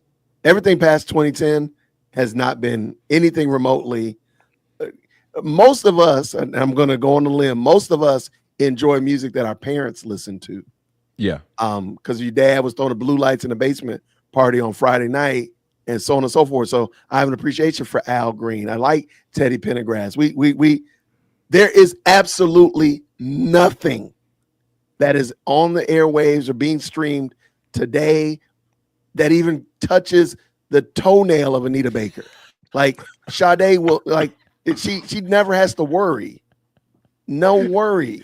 Again, so we reached peak musical efficiency in about 2010. That was it. I ain't that old. Now I could put some respect on a couple of things. They're different genres. Like, I listen to electronic dance music and stuff too. So I'm saying all like genres. There's nothing past 2010 that's worth anything.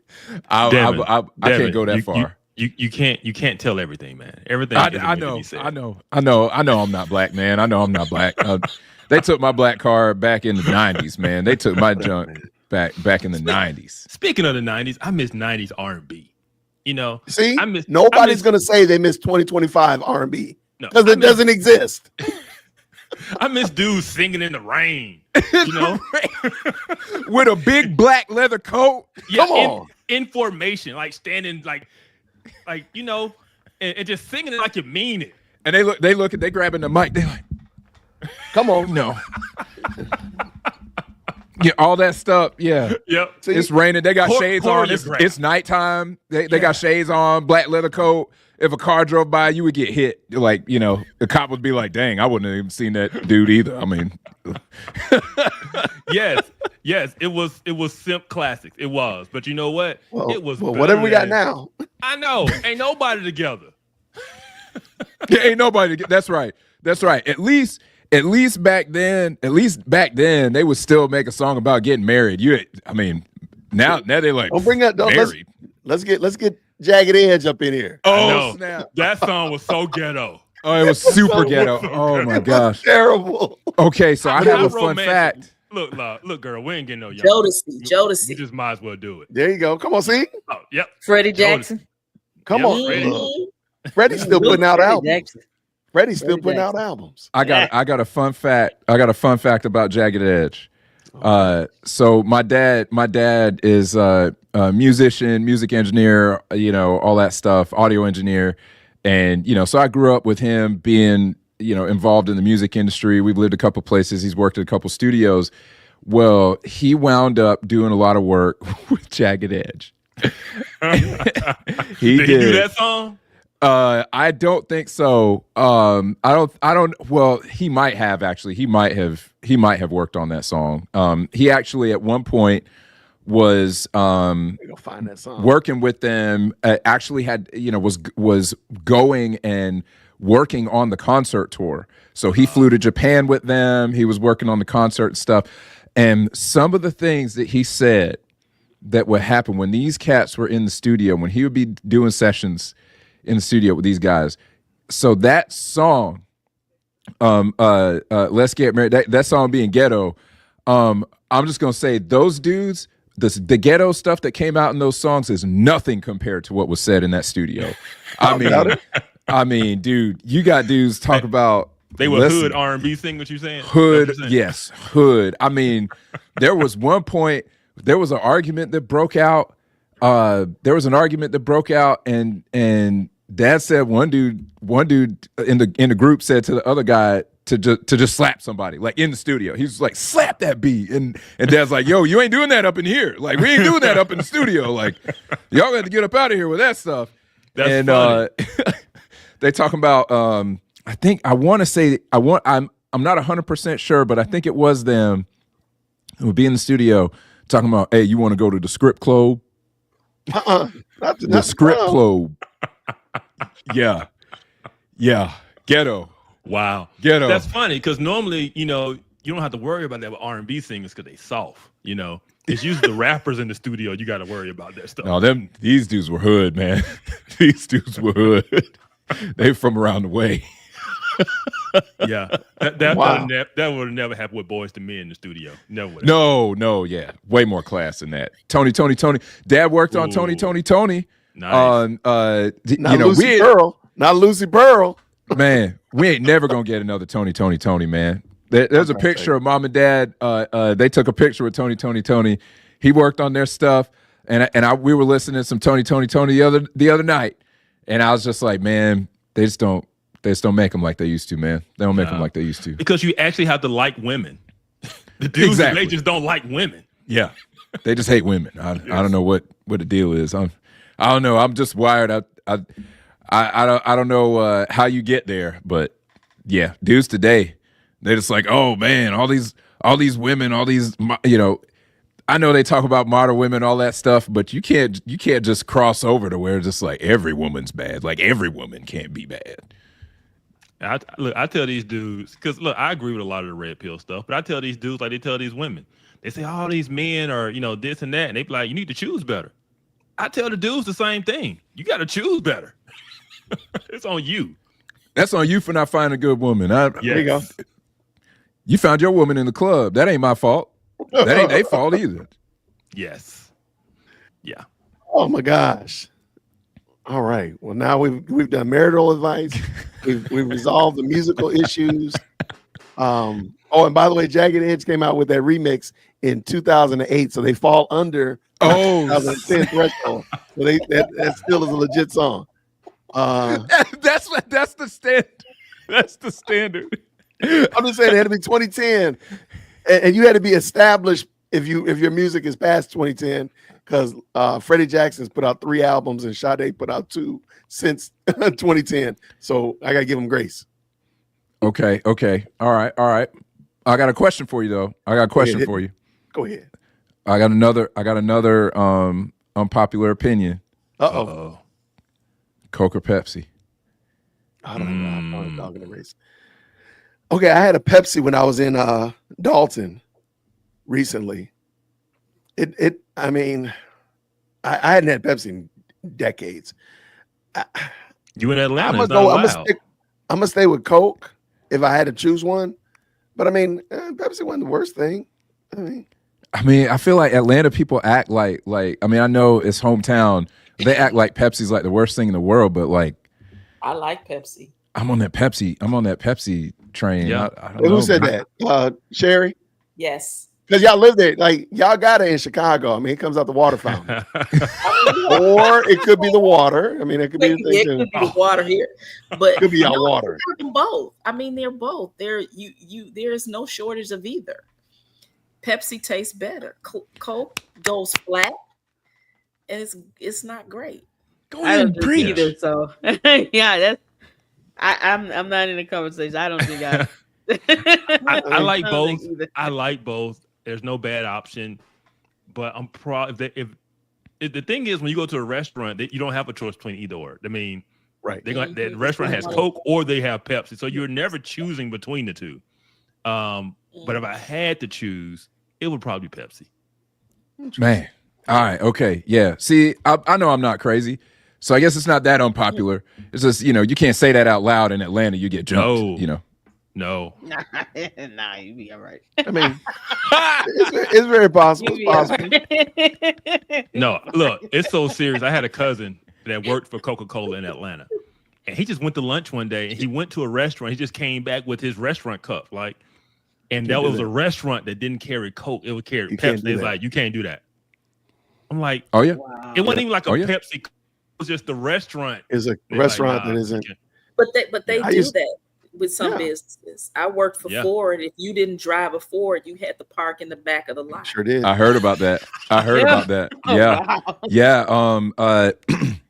I used to work in advertising. I worked in the creative department of an advertising agency when I first started my career. I worked in agencies for almost a decade, but like that agency was we were owned by the agency that was the agency of record for Dunkin' Donuts, and so like you would get frowned upon if you rolled up in there with a Starbucks cup, like in our headquarters. But at the headquarters of the company that owned us, anybody, it didn't matter who you were.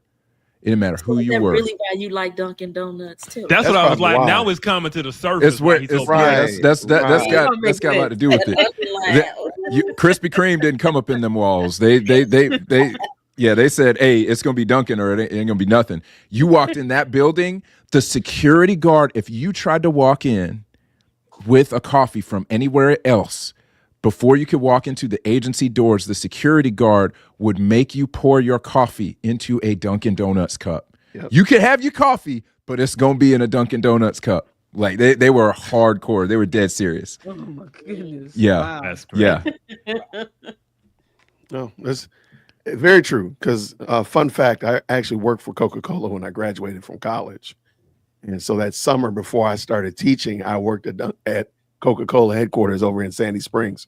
Not headquarters, I apologize. Call center in Sandy Springs. And they did the exact same thing. You could not bring, you had to go somewhere and if you brought a cup, it had to be a generic cup, like just a plain white styrofoam, or a company that partnered with Coca-Cola. So like it would have been a Chick-fil-A cup and not Zaxby's sells Coke products, but you know what I'm saying. Yeah. So it couldn't be one, and it couldn't be one that did dual branding. So you couldn't, because there was a Quick Trip across the street, and they didn't like that because Quick Trip had all of the brands on Fountain, so you couldn't do that. So you needed to be a place that was either all Coca-Cola or just a plain white cup or your own cup.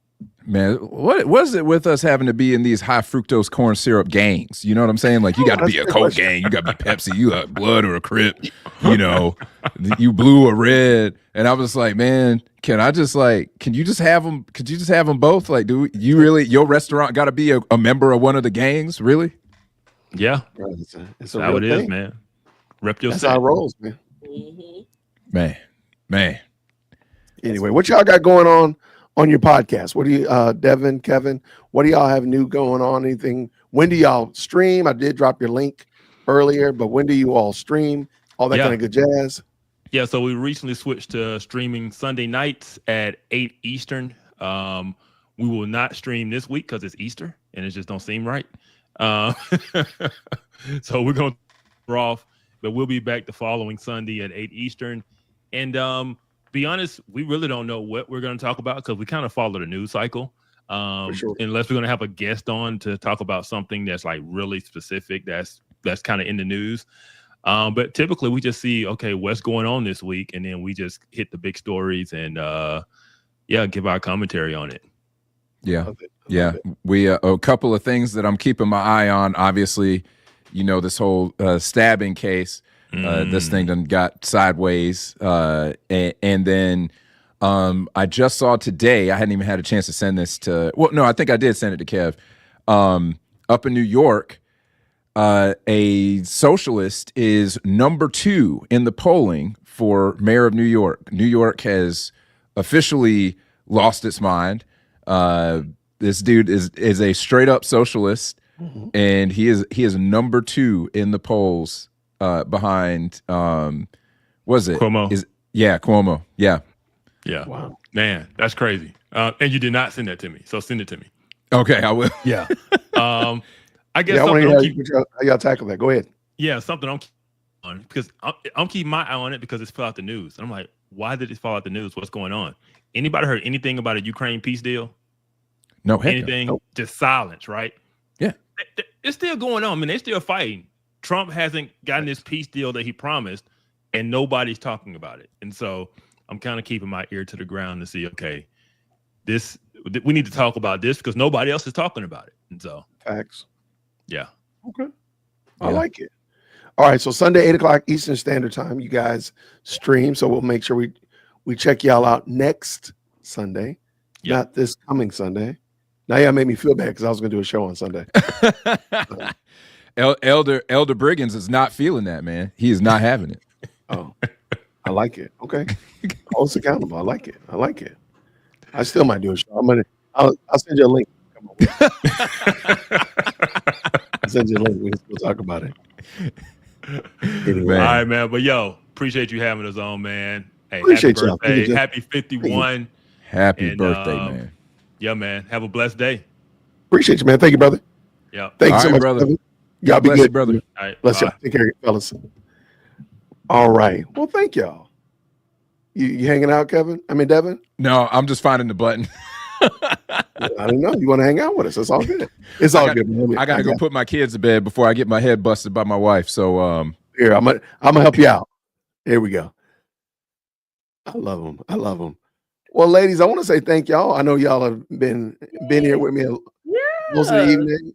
Hopefully, you all recouped from our special guest. Oh my God, she is something. We need to have her on and do more panels. She is hilarious. That was comedic relief. We all needed that comedic relief. The bad thing is that there's another one. She has another one too. I don't know if I'm kind of holding out. I don't know if she's gonna come back and bless us with the other one. She might not. I don't know. But man. Is it the Clucker? Say I cannot give you anything. I'm checking my email. Make sure she didn't email me. Cornmeal. Please make my day with cornmeal. I cannot give you anything. All right, she didn't email me back. But come on, cornmeal. That's not it. But But no, I appreciate y'all though. That was a lot of fun though. Sherry, I thank I you. wish she was in this area so she could show up to the inauguration. Oh, wouldn't that be hilarious? Where is she? Yes. Oh, okay. Yes. I mean, we can ask her. I mean, hilarious. I mean, what is it, May 5th? Somebody might accidentally hurt her. No, don't send her here. Somebody beat and got mad. Look, we'll have Facebook posts everywhere. She could be at the inauguration dinner and just do a little. She could be the MC for the inauguration dinner. Wouldn't that be funny? Yeah. I don't even know if she want to do that. I'm out here trying to get her business. She's over there like she's probably in the background saying, "Jason, no." We got too many stiff necks. They'll probably be mad. Wow, that's not funny. Listen, I would be rolling on the floor. That's very funny. That was hilarious. But for real though, ladies, I want to say thank y'all for hanging out with me. Thank you for blessing me with your presence and your joy and your ideas and your conversation. That was a lot of fun. That was fun. I had a good time, and I'm always honored when Sherry hops up and spits her knowledge to us. Anytime. Absolutely. We had to celebrate that 51. Now, by the way, so let me ask you this, Sherry. Mm-hmm. Besides the inauguration on May 5th, it is May 5th, right? Mm-hmm. Okay. Besides the inauguration on May 5th, is there anything between now and then that we should be looking out for besides the Alphabet Boys? Is there anything else coming up between now and then that we need to be mindful of? Not that I know of. I know that Jason is going to be planning his transition. I do know that we are going to go back to having 2 meetings a month. Okay. So I hope that does well. Maybe not in May, or I'm not sure, because in the summer months we do only have 1 meeting. Okay. But the plan is to go back to regularly scheduled meetings. That I can think of. No, I just think that it might get a little quiet. I think that everybody is waiting like this for things to happen. So we just got to be real conscious of what we put out, because, a lot of this stuff is just like, wait, what? We can't believe everything. I know it's getting dry. I am liking, what I'm seeing so far. It's not as bad as I thought it was going to be, because I thought they was going to, people was going to just go bananas, when there was not as much to speak on. But there's still a lot. I mean, if you dig deep, it's a lot of things that can be talked about now going forward that couldn't necessarily be mentioned before. Right. So, yeah. And I think also, it's a lot of stuff. I mean, like, even for me, I sat here and I remember so many things, that was going on, or, some things that you may say may jar a question, like Lady Luck, when you talked about Lacey, and then I put in the chat that somebody was trying to change their name at the courthouse. I was told that he went to the courthouse with his attorney to try to start the process to change his name. He finally went ahead and he put in for his pension, because remember, he wasn't doing that because he said that she was going to win with a landslide and he was coming back as the chief. Okay. So I guess he figured that landslide didn't happen, and that he would definitely need to go and put in for his pension. So I'm surprised it's not being put on hold when he has 9 counts of bankruptcy fraud. Well, you know what? You never know. I hope, gotta have that meeting, gotta go through the pension board. So we shall see. Yeah. The wheels are turning. He owes some judgment money. He's got a judgment against him. I went over his indictment yesterday, and it premiered earlier today. And did you see the one with the young lady that sued him? Is that the one that got the judgment for $88,800? And then it was. You have that? You do have it? It was in the indictment. Oh, okay. It's part of it, because he tried to when he filed bankrupt, he was thinking that was one of the things he could get. Child, I got her handwritten letter. You got the handwritten letter? I don't, but I would love to see it. Have that. Yeah, because he thought Lady that Luck was Club's email is in the private chat. yeah, email it to me. Because he really thought Sherry. that the bankruptcy would eliminate that judgment, but that's not how it works with the law. You can't file bankrupt because you got a judgment issued against you from a court of law. So Right. seeing that he was a police officer and all, you would think he would learn a law or two, but he didn't. So Yeah. I had a good time roasting him in that entire video. 9 counts of bankruptcy fraud, Mr. Potato Head. Go sit down somewhere. Pay that judgment off. Go on, Maybe kick more rocks. to come. Maybe more to come. We definitely have to talk offline. Oh, yes. I'm anticipating a superseding with him. I'm anticipating it. Him and Freeman. I am anticipating it. A superseding. Yeah, I'm thinking that a couple of those people that you named might be getting more trouble than others. Yeah. They oh man. I tried to give Robert Hunt a heads up in my video. Not necessarily a pass, but here's to come. But you know. But you know what? With him, I think I'm being mean. I'm not. I'm being honest. I'm disappointed in him because I know him. He was a trustee with her in Doe, so he knows better. Yep. But they are friends and they've been friends. But still, I wouldn't put her before my family. Not at all. And choose your friends more wisely, Robert Hunt. Choose your friends wisely. Yeah, you're not choosing. How is she a friend at this point? I don't even know how. And now she doesn't care because she will throw anybody under the bus. You know, she's known Krigley for a long time. You know, she's known a lot of those people, but she's showing them one by one. You're beneath me. They are beneath me. They're beneath me. Beneath me. Yep. So crazy.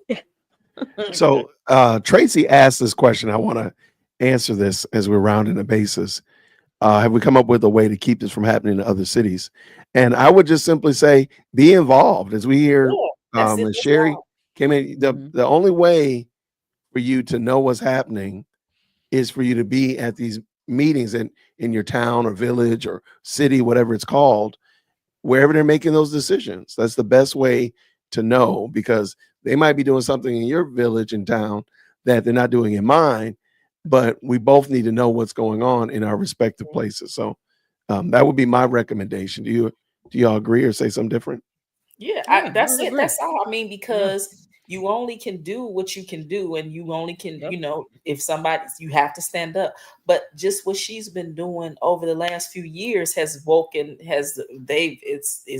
everybody is woke now, just about. So if nothing else, we know what to do and we know what not to do. And you would think that these politicians at this point would not even try it. Oh, they still trying.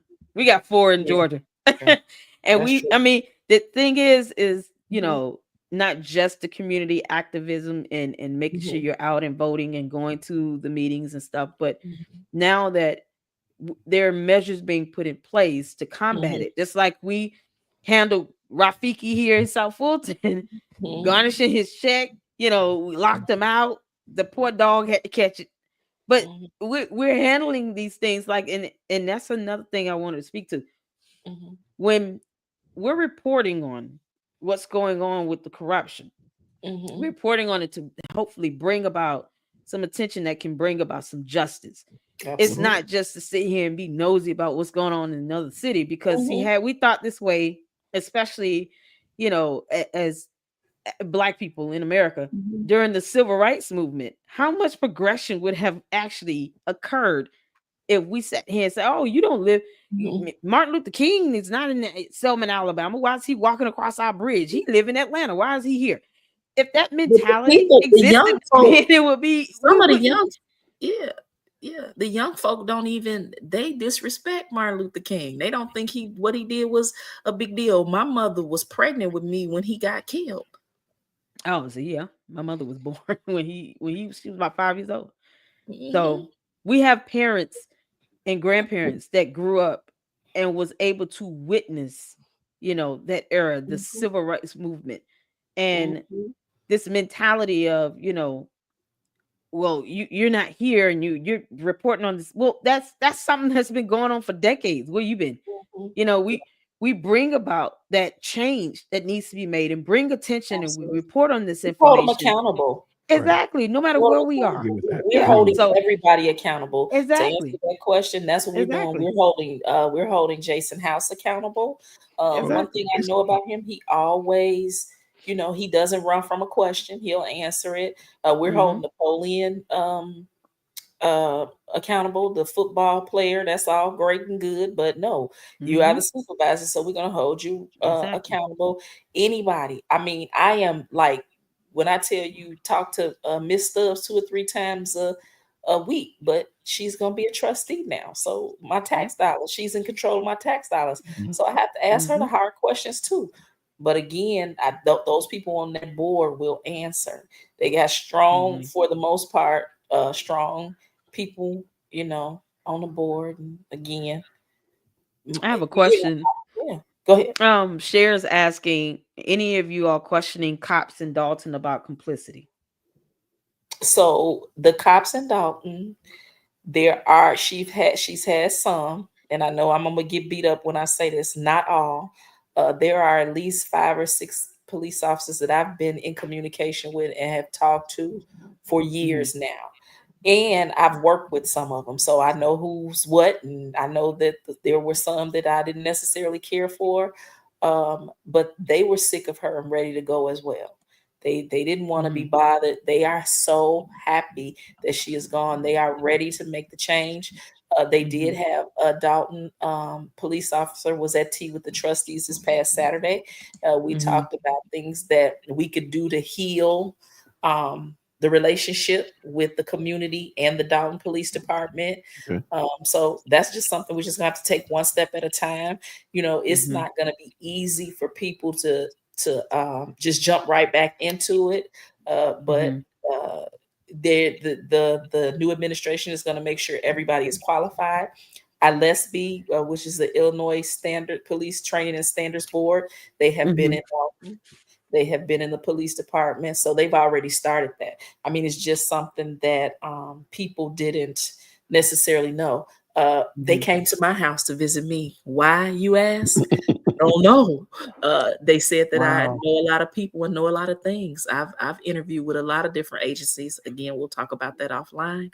But so that's where they're going to start. They'll start that way. Because our public safety is very, very important. And both entities, police and fire, have been neglected for a very long time. Right. Yeah. Under her leadership. At least it wasn't great before, but it went to okay to terrible. Yeah. And I mean, when I saw Adam and the other firefighters come as a show of force to a town hall meeting, I was so proud of them. Those are like my little brothers and my sons. I worked with a lot of those guys for years, and they are they stood up for everybody, because what people don't understand is it wasn't just the firefighters whose money was being messed up. It was the police, it was the administration, it was public works, it was everybody. That is crazy that happened. So I agree with Tracy right here. The whole world is rooting for y'all. Absolutely. So prayerfully good things. You all will this will be you've made the turn, and now you're going in the right direction with the right team. Guys, because you guys have been a really, really big help. Really big help. Really, that means a lot. That means a lot. And I'm going to keep reporting on her until she goes to prison. That's my plan. My commitment to seeing this to the end, because that's the accountability that should be had at this point. But and no one is above the free. If you have a question, just like you, if you have a question, give me a call. Let me put that in there too, because I don't mind helping anytime. Because we got to get the truth out there too. There's a lot out there, and we don't necessarily have time to try to figure it out all the time. You know what I mean? We don't, or correct it. And then a lot of people, I'm gonna be honest with you, a lot of people don't like correction. Yep. No. Not at all. And I try to do it as positively as I can, or like I used to put a post up in Dog Politics every morning, just so hey, is this, cut and dry. But I had to kind of step back from that as we won the election, because there are a lot of things now that we have to do, and we have to do it privately. We cannot do it on social media. But again, I know that you guys do great reporting, so I know that I could give you the information. I know you would do the right thing with it. Absolutely. And I report as the information as I see it. I read it, and if I give my commentary on it, I try my best to have some sort of what you call a precedence, some pattern of historical, backing to kind of support it. Opinions are okay. Opinions are great. They're going to be different. That's not even what I'm talking about. I'm talking about dead wrong. I don't see that with you guys. There are some people who's like dead wrong. I mean, there are people, content creators that used to 100%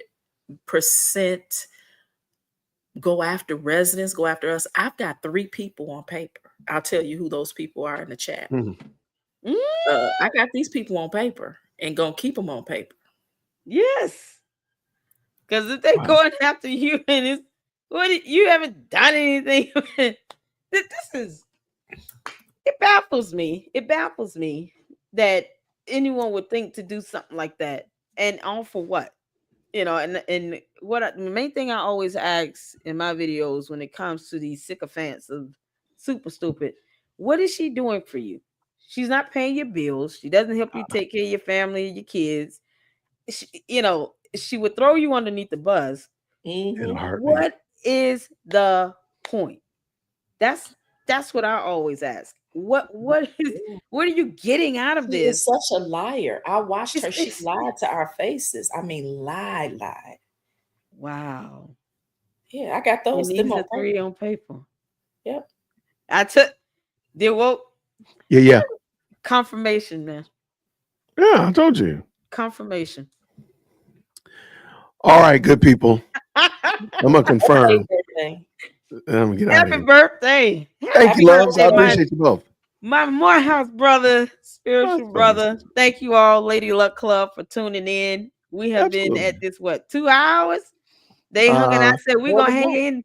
Yeah, we're gonna hang in today with my Morehouse brother and my spiritual brother. And I want to thank you, Jason, for being encouraging to me. No problem, friend. And saying, hey, come up out the YouTube streets into the suburbs. Come on up here to these suburbs. That's been my mantra now. And I just have to say I love the challenging encouragement where it pushes you and motivates you to do better and to be more conscientious about what you're doing and to be purposeful. Keep doing it. Just keep doing what you guys are doing. Absolutely. Because you guys will really move. Listen, I watched Hannibal. When I first watched Hannibal, he had 20,000 subscribers and now he's over 80. Yep. So again, it's because you do what you do and you stay in your own lane. He never crossed over when everybody was fighting and acting fools and all that. He never got involved in that. You guys have your own lane. Your shows are different, but they're both great. Just keep doing what you're doing. I'm telling you. I know a lot of people. I watch I watch from my television, so that's called code enforcement. So some people don't even know that I'm looking at their stuff. Because, and I'm not doing it on. It's just that's what my TV YouTube. I've got it, set up like that because that's my email. All that good stuff. But yeah, so I just think you guys are great. We appreciate no matter what you listen. And I can speak for the community. I feel like I've earned that right because I've got my butt kicked over the last 4 years. You've earned it. You've definitely earned it. But I can say from the ones who have really been doing the work, we've had a team. There's a team of like 7 of us that we are in it, and we've been in it since day one, 365 days a year. They don't give us a break. They don't give us, they don't care about no holidays, nothing. Something happens, we have to be on it. So we learn to appreciate a good commentary. Praise God. So I want to thank you guys. So we'll keep giving y'all good commentary then. Thank you so much. Thank you so much. The good stuff outweighs the crazy stuff. People don't understand that. They think that the fighting and the crazy stuff and the miscommunication or misspeaking and all that works. It doesn't. It falls off. People don't want to watch that. Yeah. Yeah, you're right. You're 100%. Yep, Mhm. absolutely. Thank you so Well, much. That's no problem. just beautiful encouragement. Thank you, dear World Christian. Is always an You're more than honor, welcome, Jason. friend. I've been on your Sherry, both of platform. y'all are welcome. Thank y'all so much. You know, y'all are welcome whenever to hit the link, jump into the chat, jump on, and we'll talk it up. Just So I call want- me if you want me. If you got questions, I'm listen now. I told y'all once April 1st came, You said it. say whatever I want. Oh yes, you are, and I will be calling you because you know we love to get tea in Lady Luck Club, but as you can tell, I'm not one where I don't just go and blabber off. I say what I say methodically. Yeah, I've said a few things that Jason knows about, so he hadn't said anything. That was pretty cool. Absolutely. But I know you, Lady Luck Club, you're gonna be like this. I will. I'm already like that, and I'm like, got your number. I'm glad you gave it to me because I Now will we be got it calling for you. sure. Yes. All right, ladies, y'all get out of here. I want to say I thank you will. again. Thank you. Happy Y'all birthday, enjoy it. everyone. Happy Thank you, friends. birthday. Appreciate you, Talk both to of you y'all. soon. Talk to y'all about it. soon. Take All care. right. Bye. All right. Good night. All right. Woo. That was good. That was a lot of fun. Thank you to everybody who stopped through tonight. I appreciate all 5,100 of y'all that stopped through. I appreciate the fantastic live chat. And let me go ahead real quick and say thank you so much to Jay, the informant, for the $10 super cash app that was sent directly to me. Thank you so much, friend. And I also want to say thank you to the very kind, very gracious gifts in the form of super chats. Real quick, Karen, thank you so much for the $5 super. Just saying happy birthday. Thank you so much to Captain Obvious for the $5 super as well. Thank you very much, Brilliant Disguise, for keeping it disguised with the $20. Says, thanks for the laughs and happy birthday. I was not prepared for Mayor Henyard to come. I was not ready for that. I knew she was coming. I wasn't prepared. I was not prepared, y'all. So, yeah, that was hilarious. And I've already sent her a text message and said, we have to do that again. Mike, thank you so much. Kuma Molati, man. I say how he did it, though. He spelled it latte. Kuma Latte. I might have to go get a latte with that. Thank you so much. Appreciate you, Tracy Rivers, for the super sticker. Thank you very much again. Independent Mail. I was expecting Quentin to jump on, but he was saying this. Happy birthday, DWC. My black job is holding me hostage. The down market is good for vultures. I mean, venture capitalists who, anyway, I think he's trying to say, anywho, bless you all. Happy birthday, good sir. So shout out to Independent Mail, fantastic content creator. I've been waiting for him, Quentin, to jump on so we can do some more collaborations. We'll get him on again soon. Thank you so much for being the stream sponsor. Independent Mail, Brian, thank you so much for the $5 super again. No question, no comment, just supporting and loving the game. Thank you so much. June Poetry, thank you for the $20 super. She says, just popped in. Happy birthday, my brother. Thank you so much for the very kind and gracious super chat for sure. Thank you so much. Mike, thank you so much for that $2 Marvis app. It might be a great guest speaker at the conference we were talking about earlier. Shout out to AV to the Seventh Power came through earlier. And she said, happy birthday, wishing you another amazing year. Thank you so much. And you all know AV has been a great supporter of the channel. She and lead attorney have been excellent mentors from a distance and have helped me out significantly. So shout out to AV to the Seventh Power. I'll make sure that the mods could drop their link in the chat as well. And we got Kofi 19. Thank you so much for the reminding us about Royal Farms. I don't know what Royal Farms is. I think that's a restaurant, but I'm not certain. So I never did hear back exactly where that was. Transplanted Texan, long time no see. Thank you so much for the kind $2. He says this, it's been a while, but happy birthday, DWC. You're always welcome, Transplanted Texan. I appreciate you taking the time to stop through. Thank you. Malika, my sister with the $10, just says, hey, to the host and the best live chat on the planet. I think we've superseded the planet. I think we're the best live chat on the galaxy. I really think that. Thank you so much for the $10. And then Willie Doc, my brother, my Morehouse brother, happy birthday, big bro. You're more than welcome, sir. And thank you so much for the kind $5. And then again, Kofi came in with the $10, just saying happy birthday. I love it. You know, earlier we had no apologies, just me. She said, thank you. She said, happy birthday. Thank you very much, friend. I really appreciate it. Thank you so much. Excellent content creator, makes great content. She lives in Dalton. And of course, President Not Perfect kicking us off with that $20. Says, happy birthday. Keep up the grind. You're on your way to the 50K. Thank you so much. And I'm going to end with that.